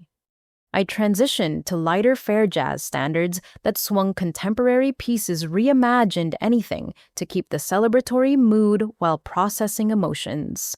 Guests relaxed into the rhythm meal's progressing toasts beginning. But through it all, I felt watched, not just by critics or potential connections, by hazel eyes that matched mine, sitting alone with ghosts of might-have-beens forced to hear what she'd tried to silence. The first set was ending, but the real performance had just begun. Dinner plates cleared away as speeches began in earnest. The best man told embarrassing college stories. Rachel spoke eloquently about friendship and fate. Various relatives offered marriage advice, ranging from sweet to bizarre. I provided gentle underscoring, keeping music present but unobtrusive. Then Mom rose from her table, microphone in hand. My fingers stilled on the keys. Uncle Robert, seated nearby, tensed visibly. Madison grabbed James's hand. The room, sensing undercurrents, quieted with anticipation. Good evening, everyone. Mom began, her smile camera ready. What a joy to celebrate Madison and James today. Their love story reminds us all that dreams can come true with dedication and hard work. Safe opening. Maybe she'd stick to platitudes. As many of you know, both my daughters are musically inclined. She gestured toward me with her champagne glass. Bridget has been providing our background music tonight. So nice to have family contribute their little talents. Little talents. The diminishment was surgical precise. In fact, Mom continued, warmth never reaching her eyes. Bridget's always been our dedicated little pianist. Practice, practice, practice. Sometimes I worried she'd wear out the keys. Light laughter rippled through guests who didn't understand the edge beneath her words. There was this piece she loved as a teenager, Rachmaninoff's Third Piano Concerto, the most challenging in classical repertoire, they say. She'd play the first few bars over and over, dreaming of conquering it someday. Mom's smile sharpened. Of course, we all have dreams beyond our reach. That's what makes them beautiful. I sat frozen at the piano, watching her weave her trap with expert precision. But tonight is about celebrating what we can achieve, not mourning what we can't. She raised her glass toward Madison, to my daughter and her husband, and speaking of achievements, she turned back to me, predator-scenting blood. Bridget, darling, would you honor us with that Rachmaninoff piece you loved so much? I'm sure everyone would enjoy hearing you try those opening bars again. For old time's sake. What was it you used to call it? Your someday piece. The room held its breath. Madison half stood ready to intervene. James's parents exchanged horrified looks. Uncle Robert gripped his violin bow like a weapon. But I understood now. She hadn't heard my earlier Rachmaninoff performance. She'd been at the bar when I'd played it during cocktail hour. She thought she was calling my bluff, forcing me to fumble through impossible music in front of everyone. Public humiliation as punishment for stepping out of the background. Of course, Mom, I said clearly, voice carrying without the microphone, though it's been a few years since I played it. Her triumph flickered. Something in my easy acceptance didn't match her script. Oh, I'm sure you'll manage the first few measures. She encouraged, poison wrapped in sugar. Everyone understands it's impossibly difficult. No one expects perfection, or even competence, really. Patricia, William Hartley warned from his table. What, I'm simply requesting music from our pianist. Isn't that what she's here for? Mom's mask slipped slightly, revealing the spite beneath. Unless Bridget feels it's beyond her capabilities, no shame in admitting limitations. I'll need a moment to prepare, I said, shuffling through sheet music I didn't need. It's quite lengthy, nearly 45 minutes in full. Would you prefer just the first movement? Mom blinked. You have the sheet music. Always. I pulled out the worn score pages, soft from years of study, though I hardly need it anymore. Something shifted in her expression, the first crack of realization that her trap might be springing backward. The first movement will be sufficient, she said carefully. We wouldn't want to monopolize the reception with one piece. Of course not. I positioned myself at the piano, taking a moment to center. The room watched in fascinated silence. This is Rachmaninoff's Piano Concerto No. 3 in D minor, Opus 30. I'd like to dedicate this performance to dreamers everywhere who were told their dreams were too big, and to my mother who taught me that the only way to silence critics is to play so beautifully they forget to criticize. Uncle Robert coughed to cover a laugh. Rachel had her phone out recording. Mom stood frozen with the microphone, unable to sit without losing face, unable to speak without revealing her ignorance of what was coming. I began. The opening movement of Rachmaninoff's Third is a monster, nearly 20 minutes of technical complexity that defeats many professional pianists. It requires not just skill but stamina, not just practice, but complete musical understanding. The melody seems simple at first, almost folk-like. Then it transforms, develops, demands everything a pianist has to give.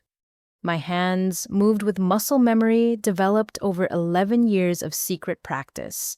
Every note I'd played alone in empty practice rooms, Every hour stolen from sleep to perfect passages, every moment of believing I wasn't good enough, while simultaneously proving I was it all poured through my fingers into the Steinway. The reception hall disappeared. There was only music and truth and the sound of limitations shattering like champagne flutes dropped from great heights. 10 minutes in, during a particularly demanding passage, I glimpsed the room's reaction. Professional musicians sat forward, some conducting unconsciously. Critics typed furiously on phones. Regular guests watched mesmerized, dessert forgotten. Madison cried openly, understanding finally the depth of what had been stolen and reclaimed. And Mom. She'd sunk into the nearest chair, microphone abandoned on the table. Her face showed the naked shock of a woman realizing she'd been wrong about everything that mattered. The development section tested every skill I developed: rapid octaves, 3 against 4 polyrhythms, melodic lines that must sing above technical demands. But I was ready. More than ready. I was finally fully myself. As I approached the massive cadenza, Rachmaninoff's moment of pure pianistic display, I made a choice. Instead of the shorter Rachmaninoff written version, I played the Volados cadenza, a modern expansion that added minutes of additional complexity. Why hold back now? My hands flew across keys in cascading runs, thunderous chords, delicate filigree that danced above powerful bass lines. The piano sang, roared, whispered, and screamed. It told every story I'd kept silent, proclaimed every truth I'd swallowed, celebrated every moment of becoming who I was, despite everything. The final section brought the opening theme back, transformed what seemed simple, revealed as profound. I played it with the wisdom of someone who'd traveled far to arrive where they started seeing it clearly for the first time. The last chord rang out, sustained by pedal and acoustics, and the held breath of 300 witnesses. Silence. Then chaos. The room erupted. Not polite applause, but standing ovation. Uncle Robert shouted, "Brava!" loud enough to shake chandeliers. William Hartley stood on his chair, applauding overhead like a madman. Rachel wasn't even pretending to hide her phone anymore, live streaming to God knew how many industry contacts. But the most important reaction came from Madison.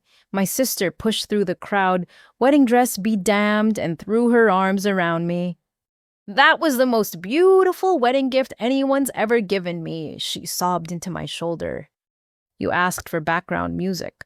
I managed through my own tears.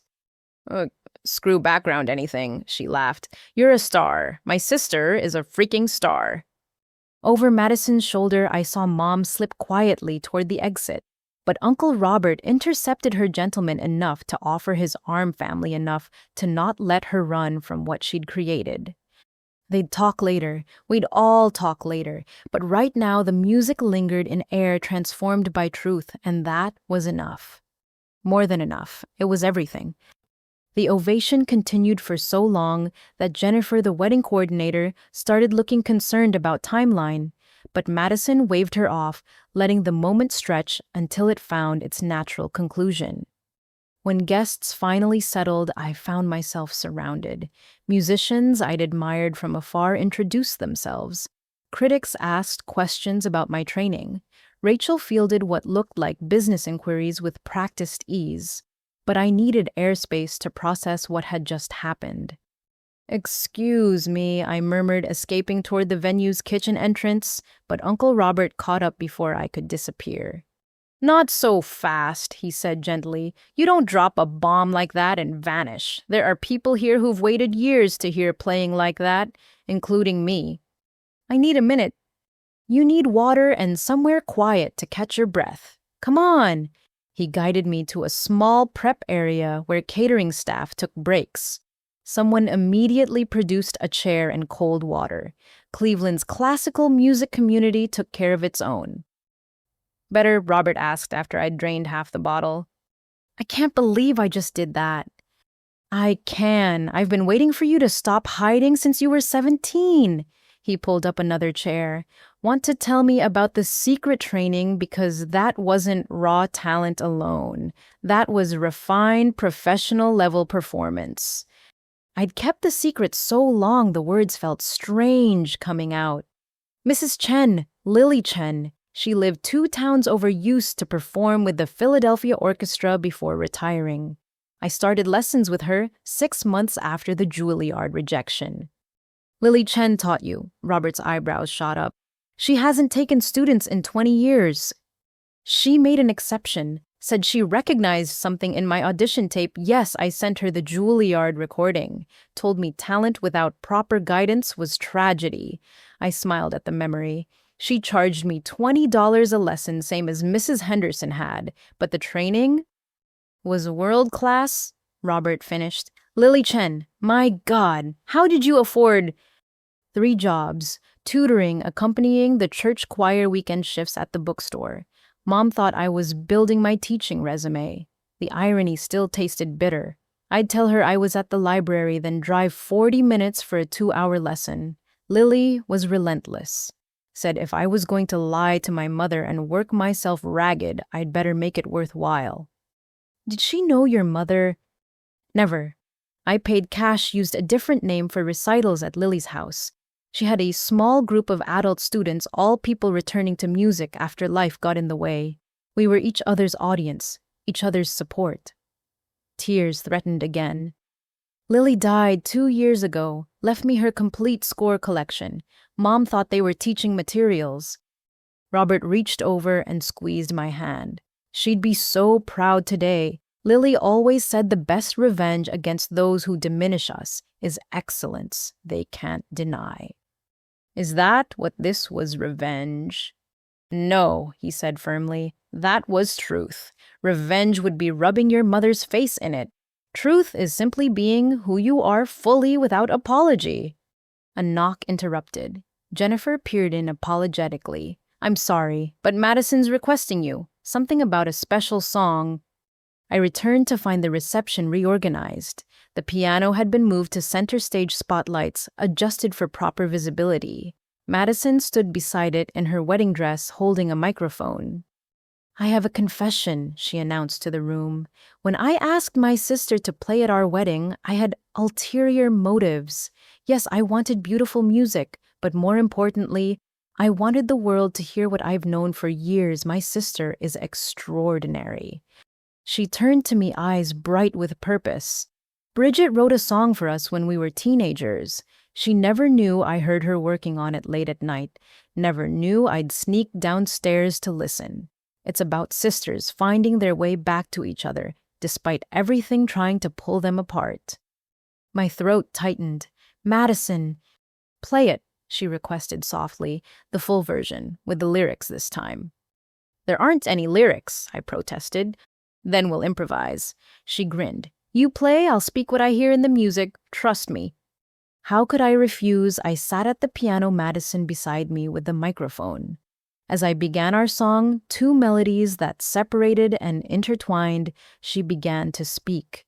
Not sing, but something between poetry and prayer. 2 girls, same house, different dreams. One loud, one quiet, both unseen. Her words found the rhythm of my playing, intuitive understanding between sisters. Mama's voice like winter wind, freezing hope before it bloomed. But music lived in secret places, growing wild in hidden rooms. I modulated to the section where our melodies diverged, Madison's path up, mine down. Success wore high heels and corner offices. Art hid in elementary schools. Both of us performing versions of ourselves we thought would finally be enough. The discord section approached years of misunderstanding translated to minor keys and clashing harmonies.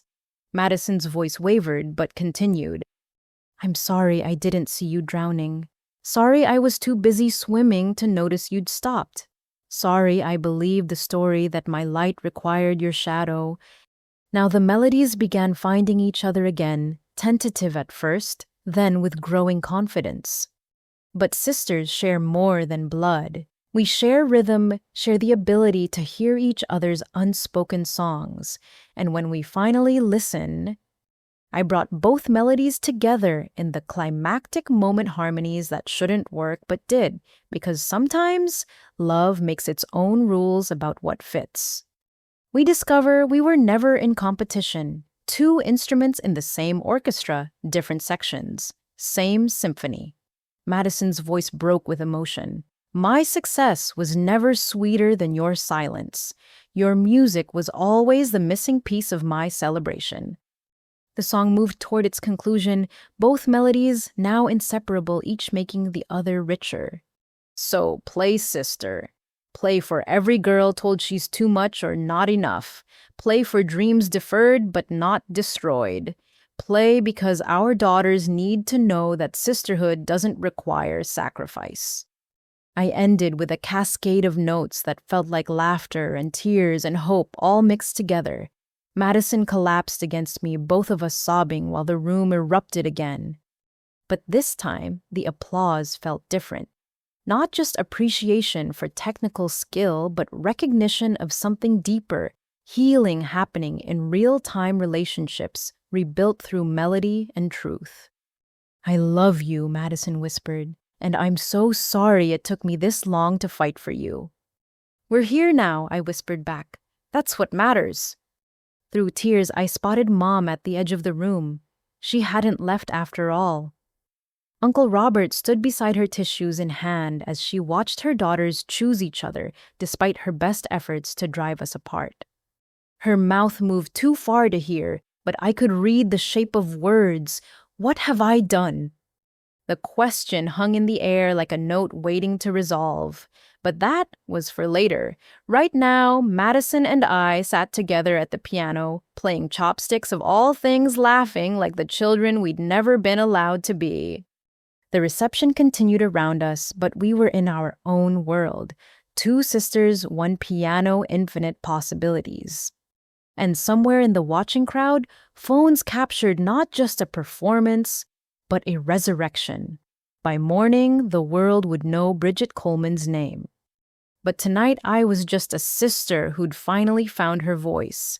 And that was miracle enough. The emotional high from Madison's improvised poetry lingered as guests returned to dessert and dancing. But I wasn't done. Not yet. One more piece remained, the one I'd written specifically for this day, carried in my heart for months.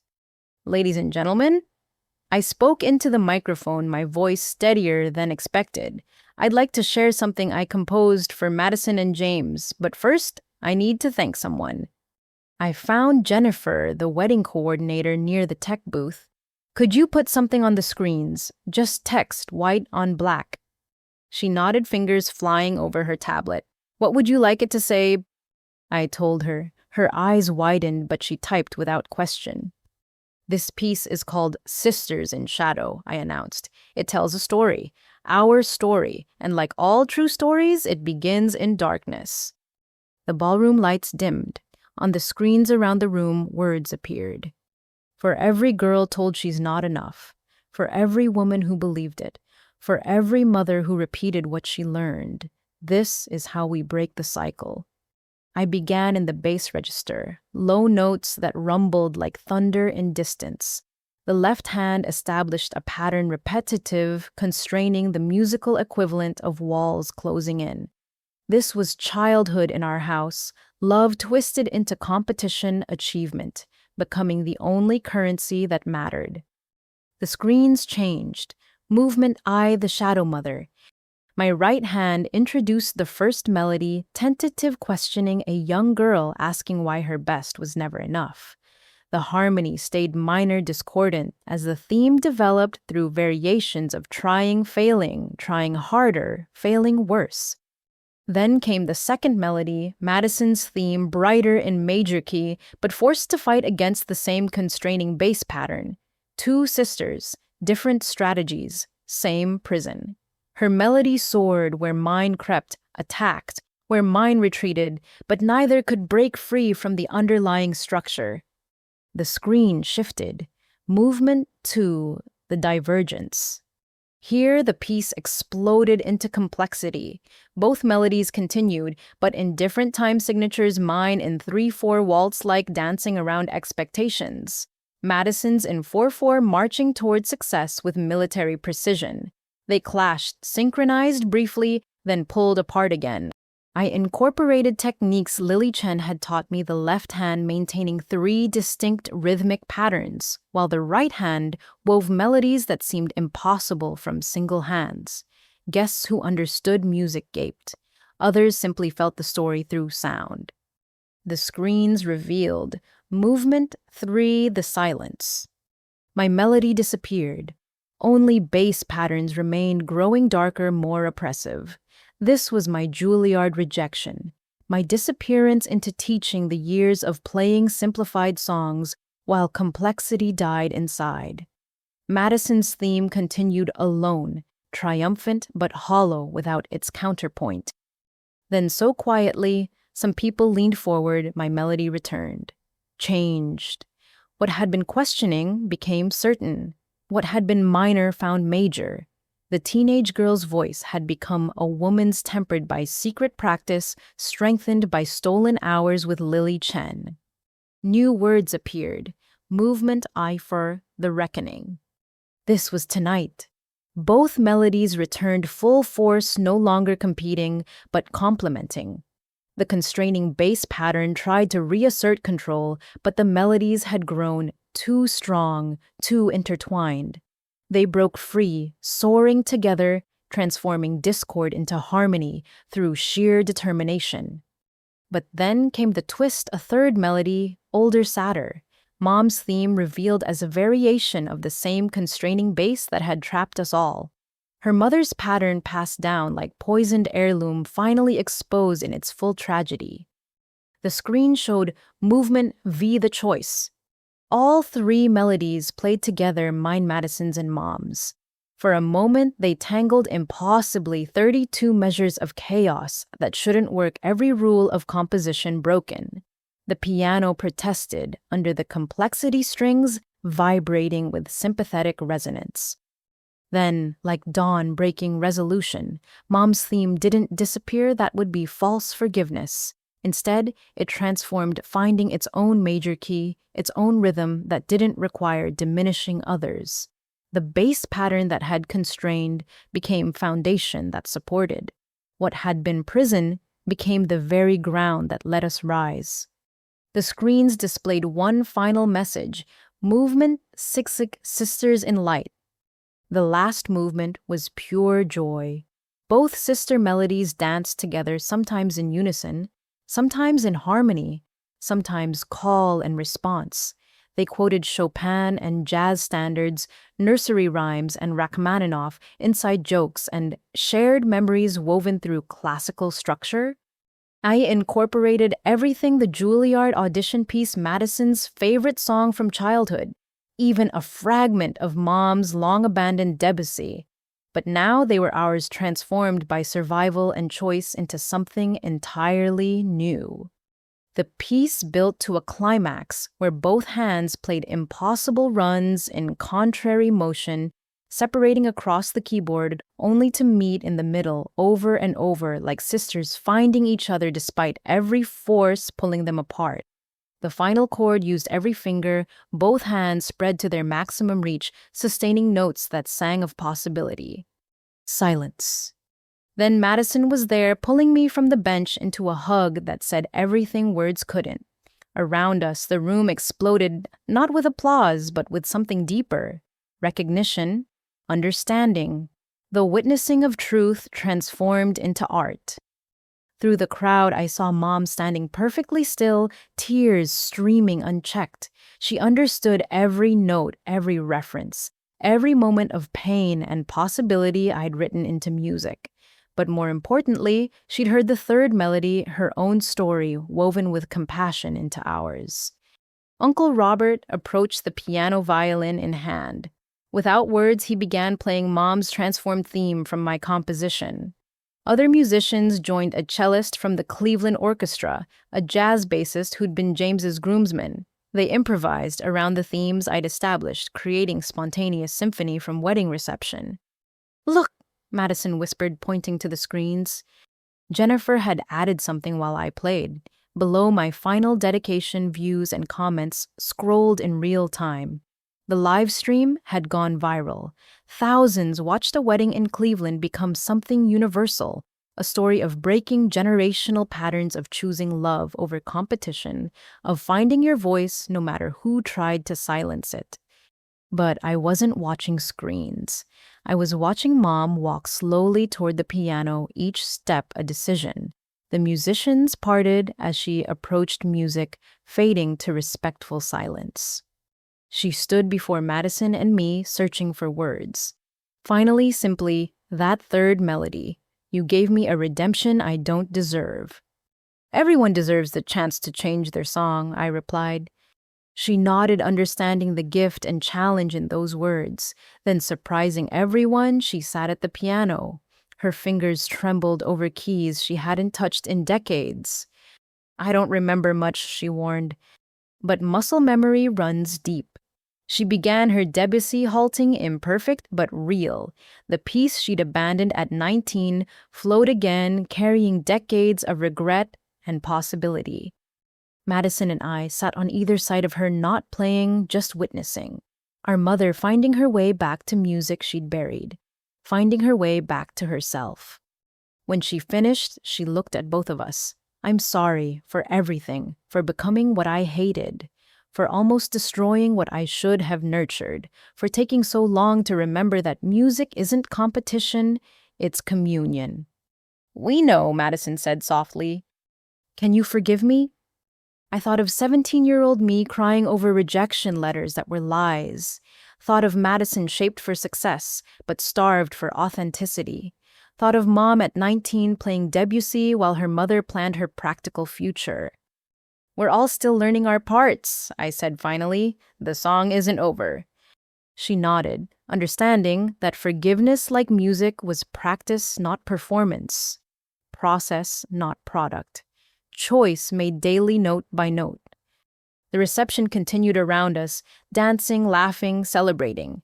But at the piano, 3 women sat with hands on keys, finally playing the same song. The piano bench couldn't hold 3 people and decades of unresolved pain. Mom's Debussy faded into silence, and she stood abruptly, aware of the room's watchful attention. The wedding had become theater, and she'd always hated unrehearsed performances. I need air, she murmured, moving toward the terrace doors. Madison started to follow, but I caught her hand. Let me! I found Mom on the same terrace where William had given me water earlier. Cleveland's skyline glittered unchanged, but everything else had shifted beyond recognition. She gripped the railing like a lifeline, shoulders rigid with the effort of not falling apart. Come to gloat, she asked without turning. Come to talk or listen, whatever you need. What I need is a time machine, she laughed bitterly. Go back and shake some sense into 19-year-old Patricia. Tell her that killing her own dreams wouldn't protect her daughters from disappointment. It would just guarantee different heartbreak. Why didn't you ever go back to it? I asked. After we were older, after you had stability, why not return to music? Because. She turned, finally makeup ruined, looking every year of accumulated regret. Because admitting I'd been wrong meant admitting I'd wasted decades. Easier to double down, convince myself the sacrifice meant something. And you were so talented, so naturally, everything I'd worked for. If you succeeded where I'd failed, what did that make my choices worth? So you made sure I wouldn't succeed. I made sure you wouldn't suffer. But the defense sounded hollow even to her. No, that's a lie I've told myself too long. I made sure you wouldn't surpass me, couldn't bear being the failed musician mother of a successful one. Honesty at last, raw and terrible. Do you know what the worst part is? She continued. Mother died believing she'd done right by me, saved me from poverty and rejection. She went to her grave proud of pushing me toward accounting, and I hated her for it while doing exactly the same to you. Madison doesn't even like business, I said quietly. I know, God, I know. Watched her light up in education classes, then dim when I reminded her about earning potential.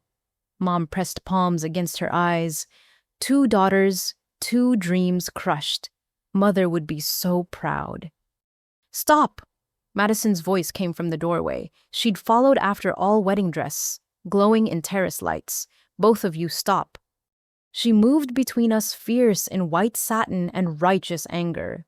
We're not having this conversation as competitors anymore. We're having it as family, broken, damaged, but family. Madison, you don't understand.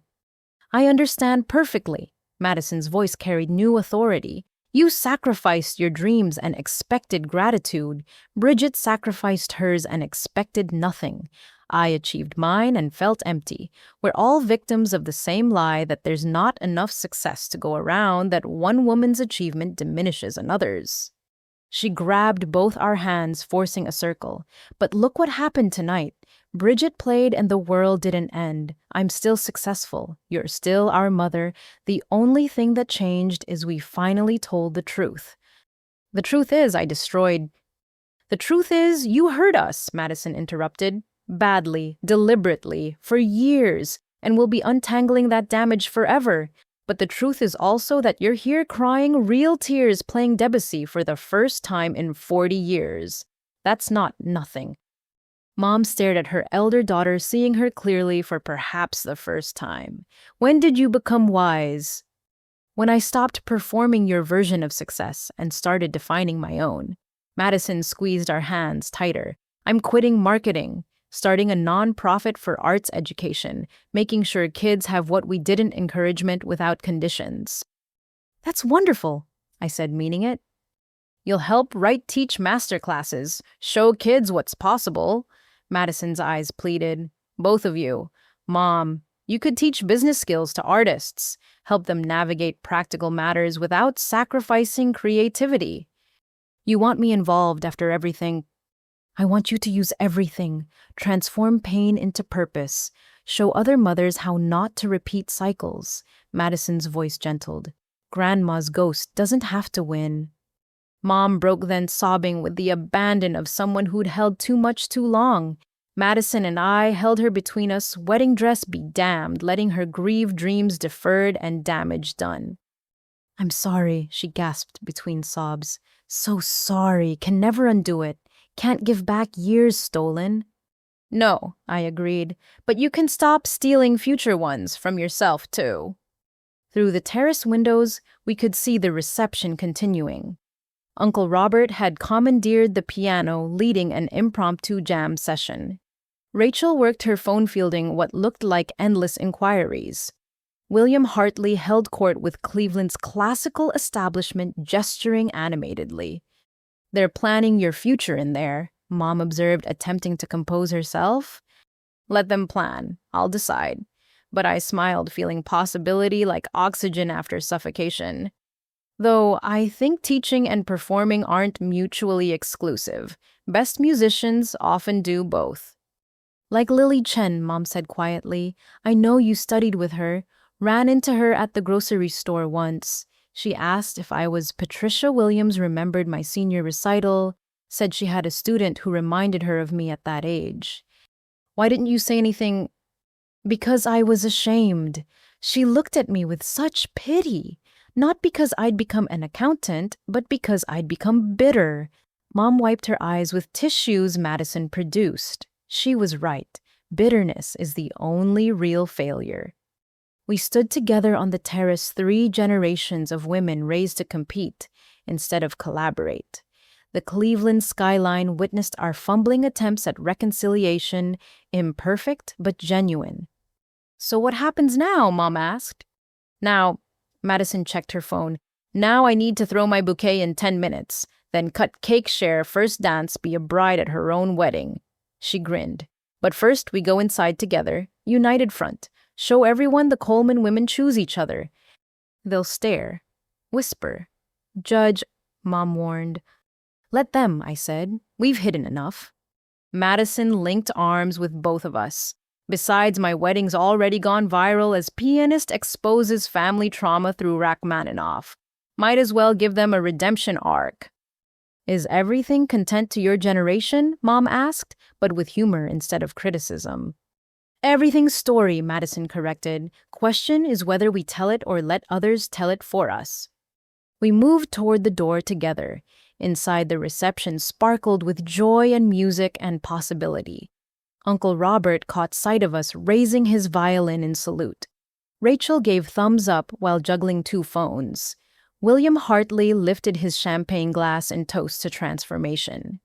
"Ready?" Madison asked. Mom straightened her spine, found remnants of the 19-year-old who'd played Debussy with passion. "No, but that's never stopped me before." We entered together, bride pianist and recovering dream killer. The room's attention shifted conversations, pausing, waiting for the next act in our public drama. But Madison had other plans. "Who wants cake?" she called out, dispersing attention with practiced ease. "And someone get my sister back to that piano. The night's not over, and Cleveland's best pianist has more music in her." The crowd laughed, tension breaking. Music resumed, celebration continued, and somewhere in the mix, three women began the slow work of becoming family again. Not perfect, not healed, but honest, finally, and that was a beginning. The cake cutting proceeded with practiced wedding efficiency. Madison and James smiled for photographers shared, the requisite bite laughed at someone's joke about sweetness. Normal wedding moments except for the undercurrent of transformation still rippling through the room. I'd returned to the piano playing light jazz as requested when William Hartley approached with two companions, a silver-haired woman in elegant black and a younger man whose designer glasses screamed, "Artist." "Bridget, may I introduce Dr. Sarah Winters from the Cleveland Institute of Music and Marcus Chen from Deutsche Grammophon." William's smile held mischief. "They've been very patient, waiting for an appropriate moment." Dr. Winters extended her hand. That Rachmaninoff was exquisite. "We have an unexpected opening for artist in residence. 1-year position teaching masterclasses while maintaining your own performance schedule. Interested?" Before I could process that, Marcus Chen leaned forward. "We're launching a new series, Hidden Masters Artists Who Waited. Your story, your playing, it's exactly what we're looking for. We could record as early as next month." Words failed. These were dreams I'd buried so deep excavation left me speechless. "Well, there's more," William added, enjoying my shock. "The Hartley Foundation sponsors a concert series, emerging artists paired with established mentors. I'd like you to open our fall season with the Cleveland Orchestra." The Cleveland. I gripped the piano bench, certain I'd misheard. "Uncle Robert may have mentioned your availability," William winked. "He's remarkably persuasive after several champagnes." As if summoned, Uncle Robert appeared with Rachel and another woman I recognized from publicity photos, Diane Morrison, CEO of the largest artist management firm in the Midwest.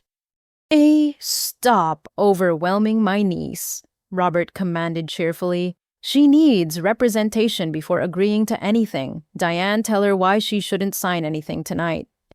Diane laughed. "Because tomorrow you'll have 10 times more offers. That live stream has 50 million views and climbing. Classical music Twitter is losing its collective mind. The New York Times wants an interview. NPR is begging for a tiny desk concert, and that's just the traditional outlets." "Don't forget the teaching offers," Rachel added, scrolling through her phone. "Masterclass.com private students, university positions, plus composing inquiries, 3 film scoring opportunities, 2 commissions for new works." My head spun. This morning, I'd been a 3rd-grade teacher playing wedding background music. Now, industry titans surrounded me offering futures I'd thought forever closed. "It's too much," I managed. "It's 20 years of pent-up demand," Dr. Winters corrected gently. "The classical world is starving for authenticity. Technical perfection we have in abundance. But someone who plays with your emotional honesty, who can make Rachmaninoff feel fresh, that's rare." "Plus the backstory," Marcus added pragmatically. "Talent suppressed by family dysfunction, secret training with a reclusive master triumph at sister's wedding, it's marketing gold." "Careful," Madison's voice cut through the circle. She'd abandoned her reception duties to protect me, still in bride mode, but fully sister. My sister's not a commodity. She's an artist who deserves choices, not pressure. The group stepped back slightly, recognizing the protective fury of a wedding dress-clad guardian. You're right, Diane said smoothly. Bridget, here's my card. Take a week. Consider options. Everything can wait except what you want. What I want? The question felt foreign after years of accepting limitations. Radical concept, I know, Madison grinned. But maybe start there. What does Bridget Coleman want? I looked around the reception at Mom sitting quietly with Uncle Robert, at Rachel fielding calls with CEO efficiency at the piano that had become confession booth and launching pad, at my sister who'd turned her wedding into my comeback concert without hesitation. I want to play, I said simply. Teach kids who think they're not enough. Perform for people who need to hear that dreams deferred aren't dreams destroyed. Compose music that tells true stories. All of it. Ambitious, William noted approvingly. Necessary, I corrected. I've got 11 years of silence to make up for. Then we'll help, Dr. Winters said. The Institute position includes flexible scheduling recording facilities and connections throughout the industry. You could base here tour, selectively keep teaching if desired. The recording could happen around your schedule, Marcus added. Your story, your timeline, your choices. And I'll negotiate everything, Diane promised. Ensure you're protected, valued, compensated fairly. The industry's notorious for exploiting late bloomers. Won't happen on my watch. Can I think about it? Of course. They chorused, each pressing business cards into my hands before retreating to let me breathe. Madison stayed. How you doing? Terrified, exhilarated, confused. I laughed shakily. This morning, my biggest concern was playing Mom's approved playlist. Now people are offering recording contracts. Now people are recognizing what always existed, Madison corrected. Your talent didn't appear tonight. It just got witnessed. In front of everyone. Including critics, apparently. Check this out. She showed me her phone review after review flooding classical music sites. Cleveland wedding pianist delivers career-defining Rachmaninoff, read one headline. The internet's new classical sensation was hidden in plain sight, declared another. This is insane. This is justice. Delayed complicated, but justice. Madison hugged me carefully, mindful of her dress. Take the opportunities, Bridge. All of them. Make up for lost time. What about my students? Can't abandon them mid-year. Hire a substitute. Visit when you can. Show them their teacher isn't just teaching, she's doing. Madison's eyes shone. Imagine little Maya seeing you perform on stage. Kevin realizing his piano teacher plays with the Cleveland Orchestra. The lessons you'd teach just by being visible. She was right. My third graders deserve to see dreams pursued, not just discussed. Okay, I decided. I'll meet with everyone, see what's possible. Everything's possible, Madison insisted. That's tonight's lesson. James appeared diplomatically extracting his bride for father-daughter dance duties. I returned to the piano playing on autopilot, while my mind raced through futures suddenly available. Mom approached during a break between songs. Overwhelming, she asked quietly. Completely. Good overwhelming or terrifying overwhelming? Both. All. Everything. I met her eyes. Were you this scared at 19 when opportunities appeared? Paralyzed, she admitted, but my fear won. Don't let yours. Even if I fail. Especially then. Fail spectacularly. Fail attempting greatness. Just don't fail by not trying. She touched my shoulder lightly. I'm living proof that's the only failure that haunts. Uncle Robert materialized with reinforcements water, a protein bar, and brotherly wisdom. Eat, hydrate. You've got 40 minutes left to play and people are specifically staying to hear you. No pressure, I muttered. All pressure. Glorious pressure, he grinned. Do you know how many pianists would kill for this attention? Don't waste it on humility. He was right. I'd hidden long enough. Time to play like someone with options, opportunities, offers. Time to play like myself. The last segment of reception music became impromptu concert. I played everything classical standards with jazz inflections, pop songs reimagined as concert pieces, original compositions I'd never shared. The crowd responded to each selection, some dancing, others simply listening, everyone aware they were witnessing something special. One more, someone called as the reception wound down. I considered options, then chose. This is called teaching song. I wrote it for my students who think they can't learn music. The piece was simple enough for beginners to attempt, but complex in its emotional journey. Hope, frustration, breakthrough, celebration, the cycle every learner knows. I thought of Maya, Kevin, all 22 third graders who'd inspired it. As the last note faded, I made a decision. Yes to opportunities, yes to possibilities, yes to everything I'd told myself no for too long. Tomorrow would bring contracts, schedules, and complicated logistics. But tonight, surrounded by family choosing healing and strangers offering futures, I finally felt ready. Ready to stop hiding, ready to start becoming. The reception was winding down. Guests gathered coats and farewells while the venue staff began subtle cleanup.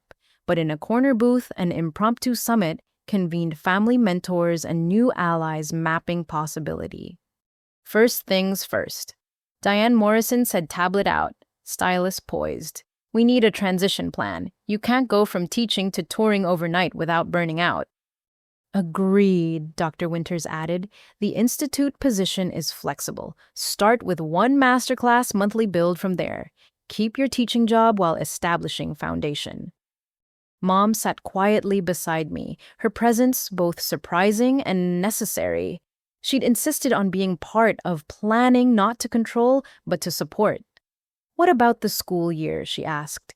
The children need consistency. Already texted my principal, I admitted, showing my phone. She's thrilled, offered sabbatical options, said having a performing artist on faculty would be incredible for the school's reputation. She was smart principal, Uncle Robert noted. Arts education funding follows prestige. Rachel had commandeered venue Wi-Fi to create shared documents. I'm building a timeline, recording in summer when school's out, limited performances during academic year, full tour next summer. Too fast, Marcus Chen interjected. Recording needs to happen while this momentum's fresh. I'm thinking January. 5 days focused repertoire. Quality over quantity. What repertoire? I asked, overwhelmed by choices after years of limitations. Your story, when Williams suggested. Pieces mentioned tonight, the Rachmaninoff, your compositions, the Chopin that started everything. Album as narrative. Silenced a pianist's return, Diane mused. Or something less dramatic, marketing can workshop it. No, Mom's voice startled everyone. Not silenced. That implies voicelessness. Bridget was never voiceless, just forced to whisper. The album should celebrate the volume finally found. Silence greeted her insight. Madison reached over, squeezing Mom's hand in acknowledgement of growth. What about background music, a journey to center stage? I suggested. Reclaim the insult. Perfect, several voices chorused. Madison, who'd been suspiciously quiet, finally spoke. I have a proposal. My nonprofit Arts Undeterred needs founding board members. Mom, your business expertise. Bridget, your artistic vision. Uncle Robert, your industry connections. Together. You want me on the board? Mom's voice cracked. After everything? Because of everything, Madison corrected. Who better to spot signs of talent being suppressed, who understands the cost more intimately? Mom turned to me, seeking permission or absolution or both. Would you be comfortable with that? Honestly, no. I watched her flinch. But comfort isn't the point anymore. Growth is, and maybe working together for other kids' dreams could help heal what happened to ours. Therapy, Uncle Robert announced firmly. Family therapy, individual therapy, all the therapy. If we're rebuilding, let's do it right. Agreed, Mom said quickly. I've already researched therapists specializing in intergenerational trauma. Of course you have, Madison laughed, but with affection. Wouldn't be mom without research and spreadsheets. The planning continued, logistics contracts, possibilities multiplying. But underneath ran deeper current family choosing reconstruction over resentment. Not forgetting the scars were too deep, but building something new on broken foundation. It's nearly midnight. Jennifer appeared apologetically. Venue closes in 30 minutes. One last song, Madison asked. All of us. We don't all play, Mom protested. You played tonight, I reminded her, and Uncle Robert has his violin. Madison remembers basic chords. James played guitar in college. Even four-hand piano works. We migrated to the piano unlikely ensemble. I set simple structure blues progression anyone could follow. Uncle Robert provided melody. Madison found rhythm with two fingers. Mom tentatively added bass notes. James appeared with borrowed guitar from the DJ. Even Rachel contributed humming harmony. The music was objectively terrible wrong notes, missed beats, stylistic chaos, but it was honest, real, a family attempting harmony despite years of discord. This is awful, Mom laughed, missing another note. Beautifully awful, Madison agreed. Our family theme song, Uncle Robert declared, dysfunctional blues in B-flat. We dissolved into laughter, the kind that cleanses and heals. The kind I hadn't shared with my mother since childhood before competition poisoned everything. As we packed up gathering coats and cards and flowers, Mom pulled me aside. I know tonight doesn't fix 20 years, but I want you to know when you played that Rachmaninoff, when you gave my story melody, in your composition, when you chose to include me instead of exile. She paused, composing herself. You gave me something I didn't deserve, hope for redemption. Everyone deserves that, I said. No, but you gave it anyway. That's what makes it grace. She hugged me carefully, tentatively, like someone learning new language. I love you, Bridget. Both the teacher and the artist. All of you. I love you too, Mom. The words felt rusty but real. We'll figure out the rest.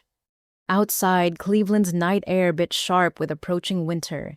The wedding party dispersed to hotels and homes carrying stories of the piano teacher who'd shaken classical music Twitter. Oh, share a ride, Madison asked James, patient beside her. I think I'll walk, I decided. Need to process. In heels in December? I've got flats in my car, and the hotel's only 6 blocks. I hugged her one more time. Thank you for everything, for seeing me when I couldn't see myself. That's what sisters do, she whispered, when they remember how. I changed shoes, wrapped my coat tight, and walked through quiet streets. My phone buzzed constantly, messages, opportunities, congratulations from strangers, but I ignored them all, needing silence after so much sound. Tomorrow would bring decisions, recording contracts to negotiate, performances to schedule, a life to rebuild at 28, starting where 17-year-old me should have begun. But tonight I walked through Cleveland as myself finally, not the family disappointment or the one who couldn't compete or the teacher hiding in elementary school. Just Bridget Coleman, pianist, who happened to teach, who happened to survive, who happened to find her way back to music that never actually left. The hotel lobby was empty, except for the night clerk who looked up from his book. Good evening, checking in. No, I smiled. Already here, just took the long way. He nodded as if that made perfect sense. Maybe it did. In my room, I sat at the windowsill, city lights below, future sprawling ahead like unmapped score. So many notes to play, so many stories to tell, so many children to teach that dreams deferred weren't dreams destroyed. I thought of Lily Chen, who'd seen broken pianist and chose to rebuild rather than pity. Of Uncle Robert, who'd waited 11 years for me to stop hiding. Of Madison, who turned her wedding into my resurrection. Of Mom learning at 58 what her mother never could, that love meant celebrating, not controlling. My phone rang, unknown number, but something made me answer. Miss Coleman, This is Lin-Manuel Miranda. I know it's late, but I just watched your video and I'm working on a new musical about sisters, and I think we should talk. I laughed, universe, apparently not done with surprises. Mr. Miranda, could we perhaps talk tomorrow? Tonight I'm still becoming myself. I love that. Still becoming myself. Can I use that? Actually, never mind, we'll talk tomorrow. Congratulations on existing, Miss Coleman. The world needed to hear you. The call ended, leaving me stunned again. But my reflection in the window looked calm, ready, like someone who'd waited long enough and was finally prepared for whatever came next. I pulled out staff paper from my bag, old habit, always carrying blank measures. And there, overlooking Cleveland at 1 in the morning, I began writing new music. Not for anyone else, not to prove anything, just because I could. Because notes wanted to exist and I wanted to let them. The beginning. The auditorium of Coleman Madison Arts Academy buzzed with anticipation.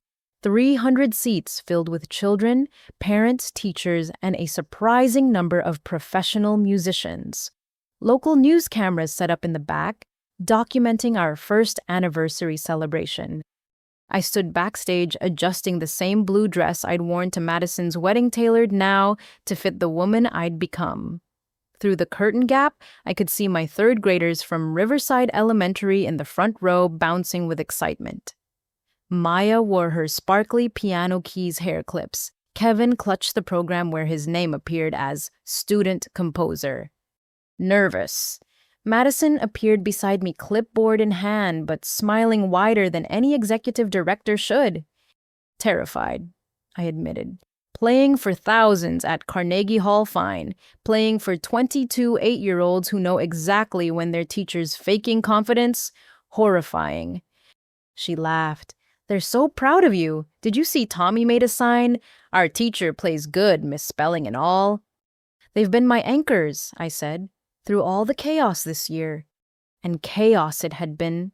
The recording sessions that stretched into February because perfectionism dies hard. The Cleveland Orchestra debut that nearly didn't happen when I panicked about not being ready. The tour dates balanced around school schedules, flying back for Monday morning classes whenever possible. 2 minutes, our stage manager called. Madison squeezed my hand. Mom's here, back row trying to be invisible. I know, I saw her. She finished the certification program yesterday, officially qualified to teach business skills to artists. Madison's voice held wonder. Who would have thought Patricia Coleman would become advocate for impractical dreamers? People change, I said simply. People choose to change, Madison corrected. Harder and braver. Uncle Robert's voice carried from the stage, warming up the crowd with musician jokes and charm. As board president, he'd thrown himself into the academy with infectious enthusiasm. Ready for your introduction? Madison asked. Wait, I caught her arm. I have something for you. From my bag, I pulled out a bound score. Remember the piece we played at your wedding, when you spoke poetry while I played... How could I forget? I wrote it down. Properly. Your words, my music arranged for piano and voice. I handed her the score. Sarah Chen Lily's daughter wants to perform it. Record it. Share it. Madison's eyes filled. Bridge. It's our story. Might help other sisters find their way back to each other. Incoming! Rachel burst through the door, phone in hand. Live streams already at 50,000 viewers. NPR's here. Times photographer wants candids. And Lin-Manuel's assistant called. He's definitely using your melody in Act 2. Later, I said firmly. Right now it's about the kids. Rachel nodded, shifting instantly from manager mode to friend. Knock them dead, but like educationally. Uncle Robert's introduction began. Ladies and gentlemen, when we opened these doors 1 year ago, we made a promise. Every child who walks through them would be seen, heard, and believed. No dream too big. No dreamer too small. No talent thrown away because it didn't fit someone else's plan. Applause thundered. Through it, I heard distinct, "That's our teacher," from the front row. Tonight, we celebrate with performance and announcement. But first, the woman whose journey inspired this academy. My niece, your founding artistic director, and proof that it's never too late to become yourself, Bridget Coleman. I walked on stage to standing ovation. The spotlight felt warm, not blinding. At the piano, the same Steinway from the wedding donated by William Hartley, I adjusted the bench and found my grounding. Good evening. I began voice carrying without strain. 1 year ago, I was background music, convinced that's all I deserved to be.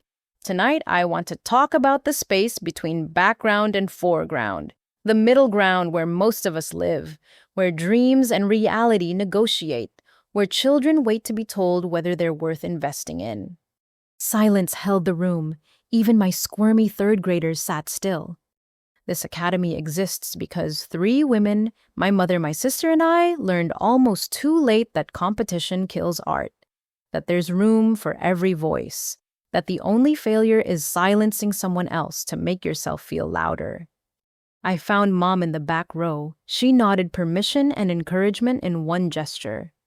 Tonight's program celebrates every kind of music, classical pieces by students who've never touched piano before this year, hip-hop compositions by kids told rap isn't real music, a violin beatbox collaboration that shouldn't work but does, because art doesn't care about shouldn't, it only cares about truth. I placed hands on keys, finding home. But first, a piece I wrote for my students. It's about discovering you can learn anything if someone believes you're worth teaching. It's called 88 Keys, Infinite Possibilities. The melody began, simply something an absolute beginner could attempt. Then it built, adding layers while keeping the core accessible.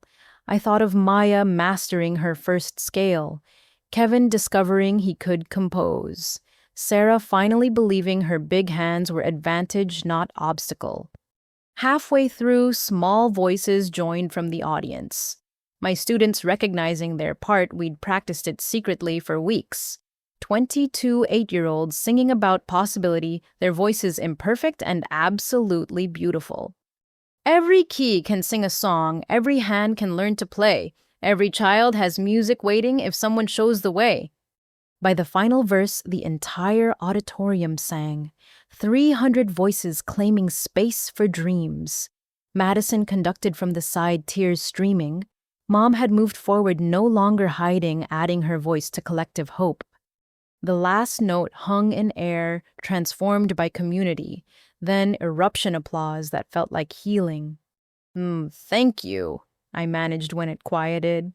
Now please welcome our student performers. And remember, 6 months ago, none of them played instruments. Tonight, they're musicians, because that's what happens when we stop telling children what they can't do and start showing them what they can. The rest of the program flew by in joy. Kevin's composition earned bravos from professional musicians. The violin beatbox duo brought down the house. A shy 4th grader played Chopin with technical errors but emotional perfection, reminding everyone that heart matters more than precision. During intermission, I found Mom in the lobby, surrounded by parents asking about business skills workshops. Popular already? I asked. Terrifying, she admitted, but good terrifying, like conducting after thinking you could only count beats. That's growth. That's redemption. She excused herself from the group, pulling me aside. Bridget, I need to say something. Watching those children perform, seeing what you and Madison built from our wreckage, I've never been prouder or more ashamed. The contrast? Mom? No, let me finish. You gave those kids what I stole from you. Do you understand the grace in that, the generosity? Her voice broke. I spent 30 years becoming my mother. You spent 1 year ensuring no child experiences what we did. That's the difference between repetition and redemption. We all choose, I said gently. Every day, you're choosing differently now. Trying, with excellent therapy and patient daughters. She straightened, composing herself. Now go. Second half starts soon, and I promised worried parents I'd explain how music lessons improve math scores. The second half showcased our scholarship recipient students whose families couldn't afford traditional lessons. They played with hunger of kids given chance they'd thought impossible. The audience wept openly when a foster child performed an original song about finding home in music. Madison took the stage for closing remarks. When we opened Coleman Madison Arts Academy, skeptics said Cleveland didn't need another music school. They were right. We didn't need another school. We needed this one, where worth isn't measured by wealth, where talent isn't confined to certain zip codes, where every child who wants to learn can. She announced our expansion, 2 new locations, partnership with Cleveland, public schools, scholarship fund tripling, thanks to anonymous donor everyone knew was William Hartley. But most importantly, Madison continued, we're launching our teacher training program, led by our artistic director who will show educators nationwide how to see potential where others see problems, how to teach not just notes, but belief, how to be the adult who changes a child's story. More applause, but Madison wasn't finished. Bridge, would you join me? I returned to stage, accepting the hug she offered. I have one more announcement, Madison said, still holding me. It's personal. 12 years ago, 2 sisters let competition divide them. 1 year ago, those same sisters chose reconciliation. Tonight, I'm proud to announce that the Coleman sisters will perform together for the first time. Not because we're perfect, because we're finally practicing harmony instead of rivalry. She'd kept this secret perfectly. A second piano appeared rolled out by grinning volunteers. Madison sat at one, patting the bench beside her. Remember our duet from when we were kids before everything got complicated? Deep heart and soul, I laughed. You're kidding. Never. Simplest song, hardest lesson. Play with me. So there, in front of everyone, the Coleman sisters played children's duet. 4 hands, 2 pianos, 1 choice to begin again. We embellished, improvised, turned simple into spectacular while keeping joy at center. When we finished, the standing ovation lasted 5 minutes, but the moment that mattered came from the front row, Ms. Coleman. Both Ms. Colemans, you play good together. From the mouths of babes, perfect truth. The evening wound down with reception in the lobby. I mingled accepted congratulations, discussed future plans. But part of me stayed suspended in that moment, playing with my sister while our mother watched with pride instead of calculation. The geometry of healing mapped in major keys. Bridget, a familiar voice made me turn. Dr. Patricia Weinstein, 91 and formidable, stood supported by elegant cane. The woman who'd tried to bring me to Juilliard, who'd been denied by forged rejection. Dr. Weinstein, I didn't know you were in Cleveland. Flew in this morning, couldn't miss this. She studied me with eyes still sharp. Do you know what I wrote in your Juilliard evaluation? Technical excellence wedded to emotional honesty. Rare combination that cannot be taught, only nurtured. I've waited 12 years to see that nurturing happen. I'm sorry I never made it to your program. Are you look around? She gestured at the academy, the children, the community we'd built. Would Juilliard have led here? Sometimes the wrong path becomes right through walking. You're exactly where you should be doing what only you could do. She squeezed my hand, then moved toward Mom with purpose. That conversation I couldn't hear, but Mom's face showed receipt of wisdom that stung and healed simultaneously. As the evening ended, my 3rd graders swarmed for goodbyes. Ms. Coleman, are you teaching Monday? Wouldn't miss it. We're starting composition unit, remember? Can we write songs about anything? Maya asked. Anything that's true, I confirmed. Even if it's sad, even if it's angry, especially then. They scattered to parents carrying permission to feel and express, the greatest gift I could give. The academy emptied slowly. Staff cleaned up, but Madison and I lingered reluctant to let the night end. We did it, she said softly. Built something beautiful from something broken.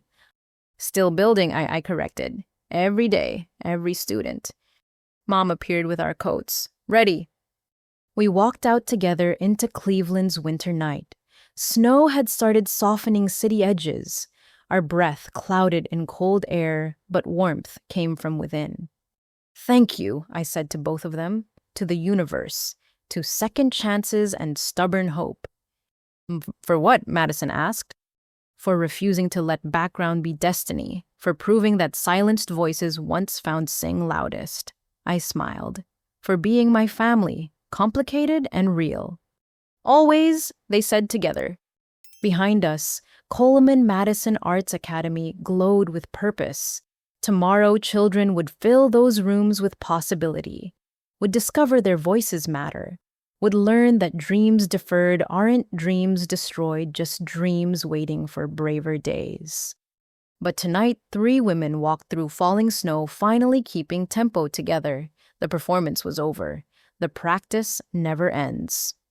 And that's the gift, not perfection, but willingness to keep playing, to keep choosing harmony, to keep believing that the music we make together surpasses anything we produce alone.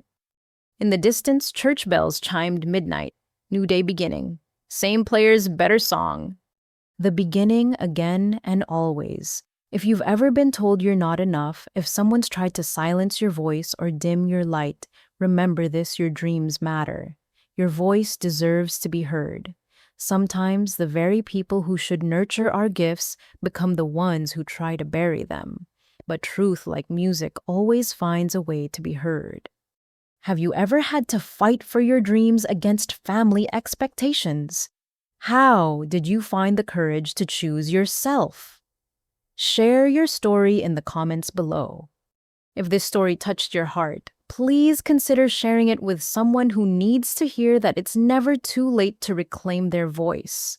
Like this video if you believe in second chances and the power of art to heal. And subscribe to our channel for more stories about resilience, redemption, and the courage to become who you're meant to be. Thank you for listening. Thank you for witnessing Bridget's journey. Remember, you are not background music in your own life. You are the symphony. Until next time, keep playing your truth.